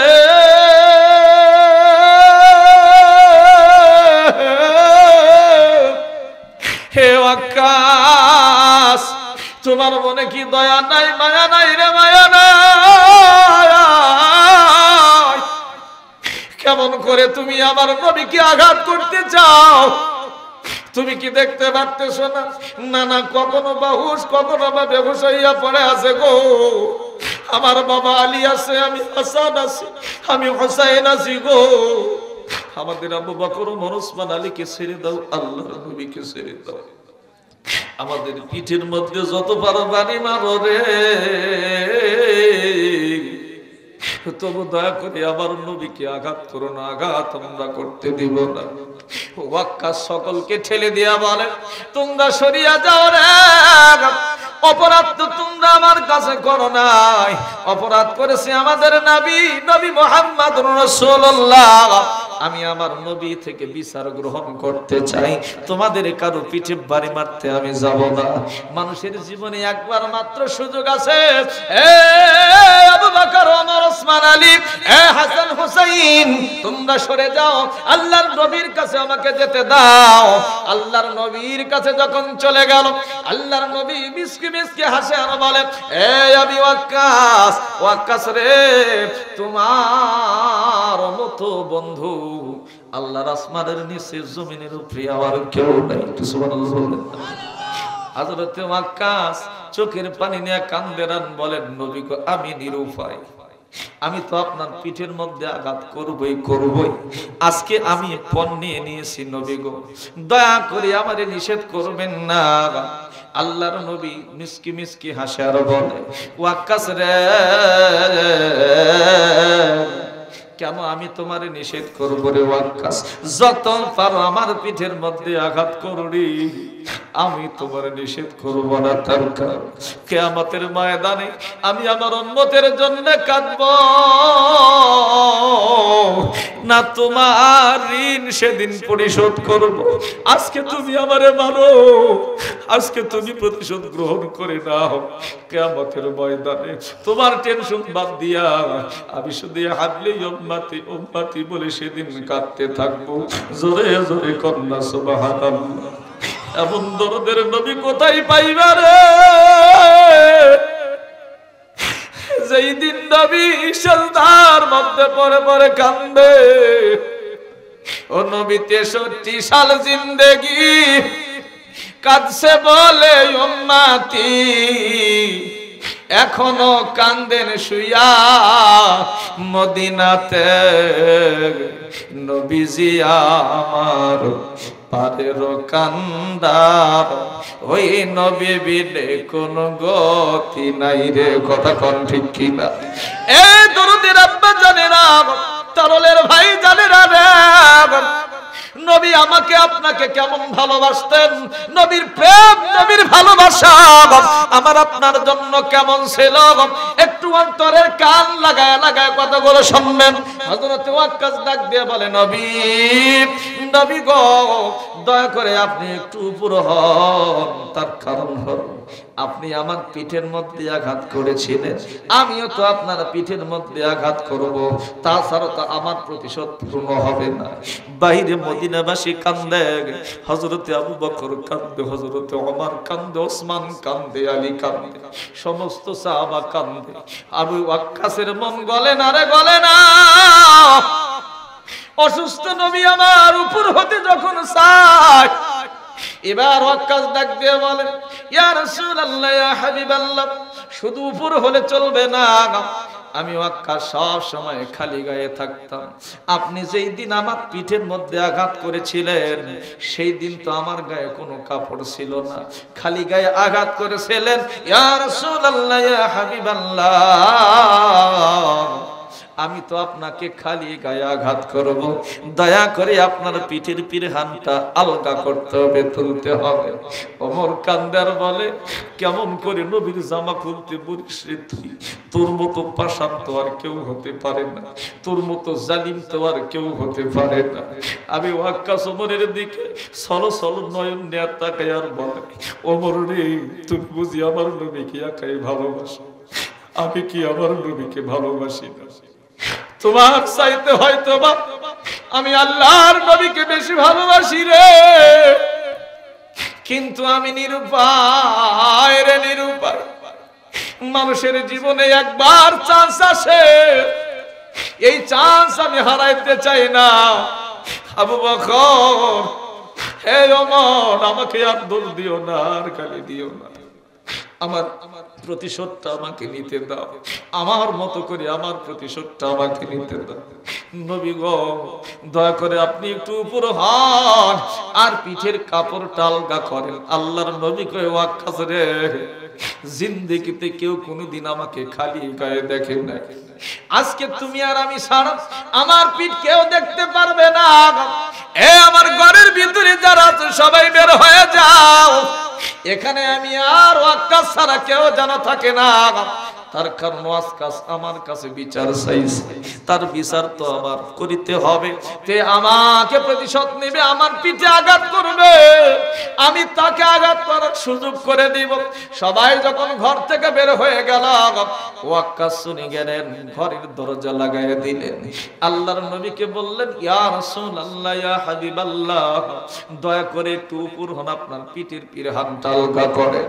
আল্লাহর নবীর জুব্বা মোবারক যখন আলগা করে দিল, উপর হয়ে শুয়ে আছে, হযরত ওয়াক্কাস চোখের পানি ছেড়ে থর করে কাঁপে আর কাঁদতে কাঁদতে ওয়াক্কাসের হাত থেকে চাবুকটা যখন নিচে পড়ে গেল, আল্লাহর নবী কান্দার কয়, ওয়াক্কাস, ওয়াক্কাস রে, আঘাত করো না কেন গো? হযরত ওয়াক্কাস কান্দার বলে, ইয়া রাসূলুল্লাহ, ইয়া হাবিবাল্লাহ, আমি কি এতই নিষ্ঠুর গো? আমি কেমন করে আপনার পিঠ মোবারকের উপরে আঘাত করব? আমি তো আপনাকে আমার কলিজার চাইতে বেশি ভালোবাসি গো নবী, আমি আপনার পিঠে আঘাত করতে পারবো না। আমি একটু ছলনা করেছি নবী।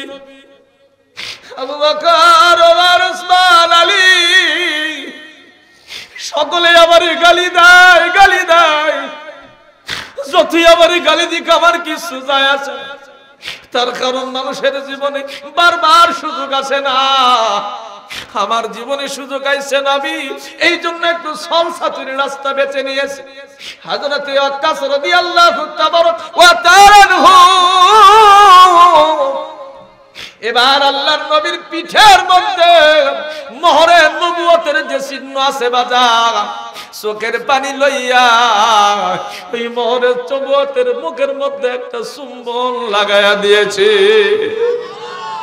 মোহরে নবুয়তের লাগায় চুম্বন দিয়া নবীজির কদম ধরে চোখের পানি ছেড়ে কান্দে। নবী গো, আমি শুনেছিলাম আপনি বলেছেন যেই ব্যক্তি আমার মোহরে নবুয়তের জায়গা তার চোখ দিয়ে দর্শন করল, ওই ব্যক্তির জন্য আল্লাহর জাহান্নামের আগুন হারাম হয়ে গেল।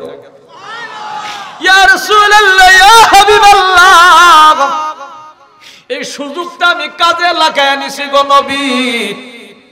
আমি জানি কেমন করে মনে করলেন, চিন্তা করলেন, ভাবনা করলেন আমি ওয়াক্কাস আপনার পিঠের মধ্যে আঘাত করব, আপনারে আঘাত করব, আপনার পিঠে প্রহার করব, চাবুক মারব নবী গো। আমি চিন্তা করলাম সুযোগ যখন পাইছি মোহরে নবুয়তের জায়গার ভিতরে চুম্বন লাগাইয়া নিজের গুনাহটা একটু মাফ করে নেই, জাহান্নামের আগুনকে একটু হারাম করে নেই। জোরে কোন সুবহানাল্লাহ। তোমার ওই নাম শুনিলাম এই চোখে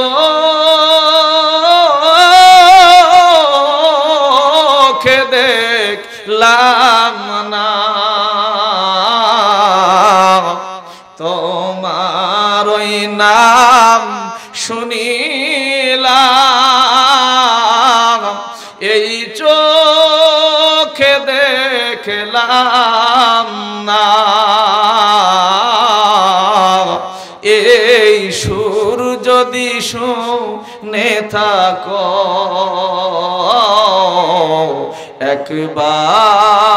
একবার দিদার দাও না। একটু মারহাবা বলবেন না?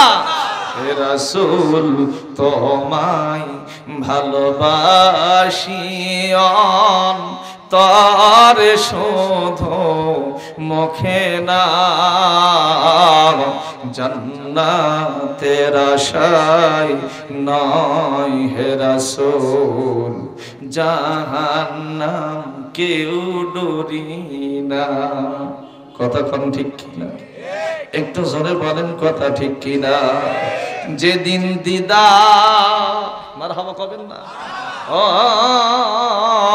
যেদিন দিদার হবে আপনা,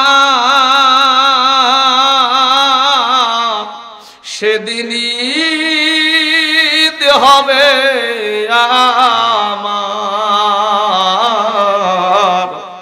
যেদিন দিদার হবে আপনার, সেদিন ঈদ হবে আমার। এগো লামে দিদার দাও না, আর দূরে থেকো না। মারহাবা কোন? আমি লিখিব মারহাবা, আমি লিখিব চিঠি দেব তোমায়, পাখি পৌঁছে দিও রওজায়। একটু মারহাবা করেন। আমি থাকব বসে আশা, চিঠির উত্তর আসবে মোর গায়।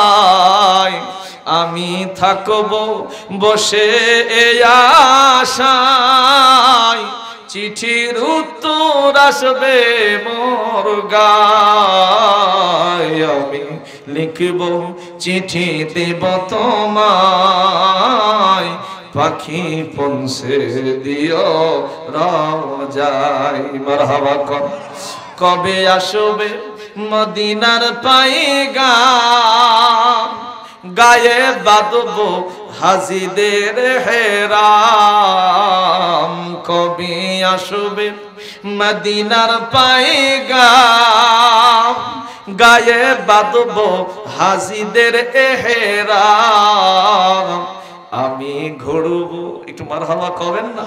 আমি ঘুরব মদিনার চারিপাশ, দেখব সবচেয়ে ভালা গুম্বাস। মারহাবা কর।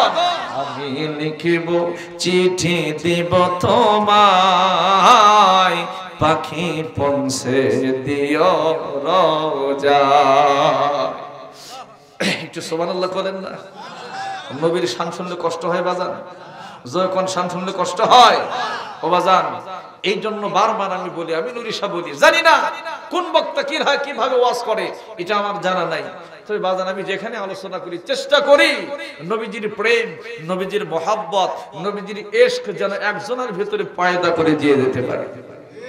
কারণ এই মদিনাওয়ালা কামলিওয়ালা এতিম নবী, দয়ার নবীর মহব্বত ছাড়া, প্রেম ছাড়া, ভালোবাসা ছাড়া আমাদের আর কোনো সম্ভব জোরে কোন সম্বল নাই। তার কারণ আমরা আমাদের যে ঝুলি আছে না, কিসের ঝুলি? বাজারে যখন বাজার করতে যখন যান তখন ঝুলিতে করে তো কিছু বাড়িতে নিয়ে আসেন। আমরা যেখানে বাজার করতে আসি নাই। আর দুনিয়া ও মাজরাতুল আখিরাত, দুনিয়া হলো আখিরাতের জন্য শস্য ক্ষেত্র। এখানে আমরা শস্য সংগ্রহ করার জন্য এসেছি। তো যখন রওনা দেবেন তখন কি নিয়ে যাবেন? যে বস্তাটা আপনি ভরাবেন, যে ঝুলিটা আপনি ভরাবেন, ভালো করে খেয়াল করে দেখেন তো ওই ঝুলির ভিতরে আপনার কয় রাকাত নামাজ আছে? কথা কন না কেন? কয় টাকা দান আছে? কয়টা সদকা আছে? কয়টা হজের সওয়াব আছে? কয়টা দানের সওয়াব আছে? এরকম কি কিছু আছে বাজান? কথা কয় না আছে? আজকে বাড়িতে চলে যাবেন, বাড়িতে চলে যাওয়ার পরে চক্ষুটা বন্ধ করে চিন্তা ভাবনা করে দেখবেন যে আজকে নয়তো কালকে কবরে তো আমাকে যেতে হবে। কুল্লু নাফসিন যায়িকাতুল মাউত, প্রত্যেকটা নফসের মৃত্যুর সাথে থাকতে হবে। কেউ এর বাহিরে নবী পর্যন্ত রেহাই পায় না। আমি তো আপনি থুতি নাই। কথা বলেন ঠিক কি না? এই জন্য বলছি বাজান, যেতে যখন হবে ভালো করে যাওয়াই, জোরে কন্যাকে ভালো করে যাওয়াই ভালো। তো এই জন্য বলি, বারবার আমি বলি, যে ঝোলাটা নিয়ে এসেছি না, যে ঝোলাটা নিয়ে এসেছি এই ঝোলাটা যেন খালি না যায়। কথা কন না কেন? জোরে কন না কেন? ফামাইয়ামাল মিসকালা যাররাতিন খায়রান ইয়ারা। আল্লাহু আকবার। কন ওয়া মাইয়ামাল মিসকালা যাররাতিন শাররান ইয়ারা।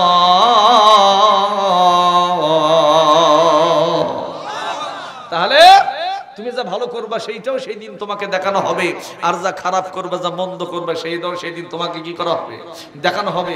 এই জন্য ফাঁকি দেওয়ার কোনো সুযোগ নাই। আর আমি বারবার বলি বাজান, বারবার অনুরোধ করে বলি, দুনিয়াতে যাই যেটা করেন না বাজান, তাতে আমার দেখার বিষয় নাই। যে নেতার পিছনে ঘোরেন না কেন, ওইটাতে আমার কোনো চুলকে নেই, কোনো সমস্যা নাই। কিন্তু আকুনু মা'আস সাদিকিন, অবশ্যই সত্যবাদীদের সঙ্গী হতে হবে। এটা কথা কার? জোরে কোন ফয়সালা কার? আল্লাহর। এই জন্য হক্কানি ওলি আউলিয়া কেরাম যারা আছে, হক্কানি আলিম ওলামা যারা আছে, তাদের সঙ্গে যেন আপনার ওঠা বসাটা, জোরে কোন নাকি, ওঠা বসাটা যেন ভালো সঙ্গে ওঠা বসা করলে ভালোই হবে, এটা তো বোঝা যায়। আর খারাপের সঙ্গে ওঠা বসা করলে, খারাপের সঙ্গে চলাফেরা করলে, খারাপ যদি আপনি নাও হন, 10 দিন চলতে চলতে একদিন হবে না। বিড়িখোরের সাথে আপনি ঘুরবেন, আপনি যতই সাধু হন, আজকে একদিন, কালকে একদিন, পরশু 2 দিন, হতে হতে 3 দিন কমেন, দেখি তো এক টান মারে কিরকম লাগে। তা আজকে এক টান, পরশু এক টান, তরশু এক টান, পরে দেখবেন ফুল ওর চাইতে আপনি বেশি খান। কথা কন না কেন? এই জন্য বলতেছি বাজান, যে যেইটা করেন না কেন, আল্লাহ মুমিনদেরকে ডাক দিয়ে বলেছে, আল্লাযীনা আমানুত্তাকুল্লাহ ওয়া কুনু মা'আস সাদিকিন, হে ঈমানদারেরা আল্লাহকে ভয় করো আর সত্যবাদীদের সঙ্গী হয়ে যাও বাজান। এজন্য আল্লাহর ওলি যারা আছে, হক্কানে আলিম ওলামা যারা আছে, তাদের সহবতে থাকেন, তাদের মহব্বতে থাকেন বাজান। আতরের দোকানে যখন আপনি যাবেন, আতর যদি নাও কিনেন, আতরের সুঘ্রাণ নিয়ে কিন্তু আপনি বাড়িতে আসবেন। জোরে কর না কেন? সুঘ্রাণ নিয়ে কি বাড়িতে চলে আসবেন। এই জন্য বলতেছি বাজান, ওলি আল্লাহর দরবারে বেশি বেশি গমন করেন, সহবতে থাকেন, হক্কানে আলিম ওলামা যারা আছে তাদের সহবতে থাকেন। মসজিদে নামাজ পড়ে বাড়িতে আসা তো জুলুম কিসের? ইমাম সাহেব বসে আছে, তার সঙ্গে বসে 2-1টা আলাপচারিতা করেন, কোরআন হাদিসের 2-1টা গল্প করেন, আল্লাহ রাসূলের জীবনে থেকে 2-1টি কথাবার্তা শোনেন। রসুলের মহাব্বতে, আল্লাহর মহাব্বতে যদি এক ফোঁটা চোখের পানি, এখানে অনেকে চোখের পানি ফালাইছেন আজকে, সুবহানাল্লাহ। টাকার লোভে ফালাইছেন, পয়সার লোভে ফালাইছেন। আমার রসুলকে মহব্বত করে যার চোখ দিয়ে এক ফোঁটা পানি পড়ে গেছে, এই পানি বিফলে যাবে না। কিয়ামতের ময়দানে সবচাইতে জাহান্নাম এই পানি থেকে বেশি ভয় করবে। কথা বলেন ঠিক কিনা? দুনিয়াবি যত পানি আছে, এই পানিগুলো জাহান্নামের ভিতরে দিলে জাহান্নামের আগুন নিভবে না, দাউ দাউ করে জ্বলবে। আর বান্দার চোখের পানি যখন জাহান্নামের কাছে নিয়ে যাওয়া হবে, জাহান্নাম থরথর করে কাঁপবে, বলবে আল্লাহ ওই এক ফোঁটা পানি আমার ভিতরে ফেলাইও না, যদি ফেলাও আমি চিরতরে নিভে যাব, আর কোনোদিন জ্বলবো না। কথা বলেন ঠিক কিনা? আর আমাদের একটা মনে বল রাখতে হবে, কি কিছুই না থাক, কিয়ামতের ময়দানে একটা জিনিস দিতে পাবো, সেটা হলো আমরা নবীজির উম্মত। জোরে কয় না?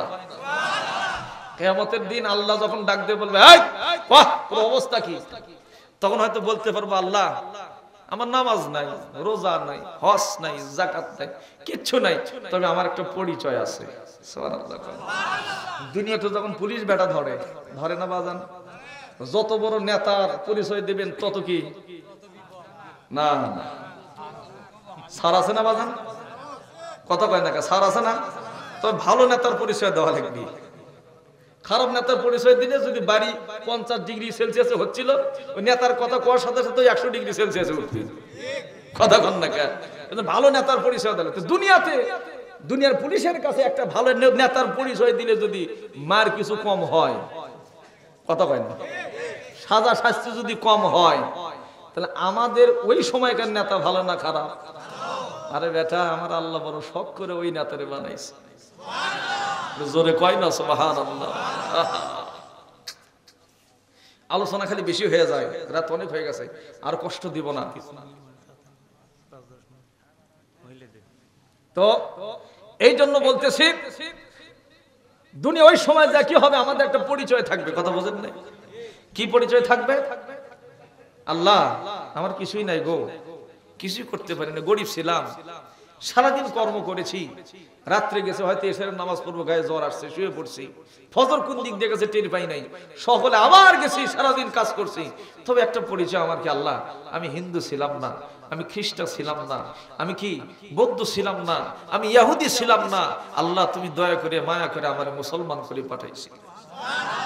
ওই একটা পরিচয় আছে। আর একটা পরিচয়, সবচাইতে পরিচয় ছিল যে আমি আমার প্রিয় নবী, নূর নবী হযরত মুহাম্মদ রাসূলুল্লাহ উম্মত। জোরে কোন সুবহানাল্লাহ। আর কি লাগে বেটা? আল্লাহু আকবার, আল্লাহু আকবার। পর্দার অন্তরের মা বোনেরা যারা আছেন, মাগো কি ওয়াজ আপনাদের জন্য করব। ওয়াজ তো খালি আমি নুরিশানা, ওয়াজ শুনতে শুনতে আপনারা হাফসে গেছেন, এত ওয়াজ শুনলেন, তারপরে পর্দা ছাড়লেন। পর্দা ছাড়েনি, ধরলো না, কথা কন না কেন?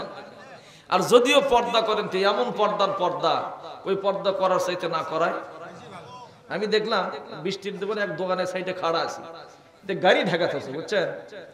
গাড়ি যে কাপড় দেয়, মাইক্রোবাস ঢাকাতে হয় না, গাড়িতে কাপড় দেয়, আপনার মোটর সাইকেল ঢাকাতে হন না, মোটর সাইকেল ঢাকাতে হচ্ছে, অল্প না বৃষ্টি হচ্ছে, বৃষ্টি হওয়ার পরে ওই মোটর সাইকেলটা সঙ্গে কাপড় এমন ভাবে লেগে গেছে, ওই মোটর সাইকেলের কুটি কি আছে সব দেখা যাচ্ছে। তাহলে ওই কাপড় দিয়ে ঢাকার কোনো দাম হলো? কথা কয় না, জোরে কর না কেন? এইটুকু তো আমরা সবাই বুঝি, আমরা বুঝি না? তা আপনি পর্দা এমন ভাবে করবেন, আগেকার দিনে পর্দা দেখা গেছে বুড়ি মানুষ কালো বোরকা তো পরছে পরছে, তার উপরে আমার চোখত নেট দিছে, তার উপরে ঝুমকু ফেলে দিছে।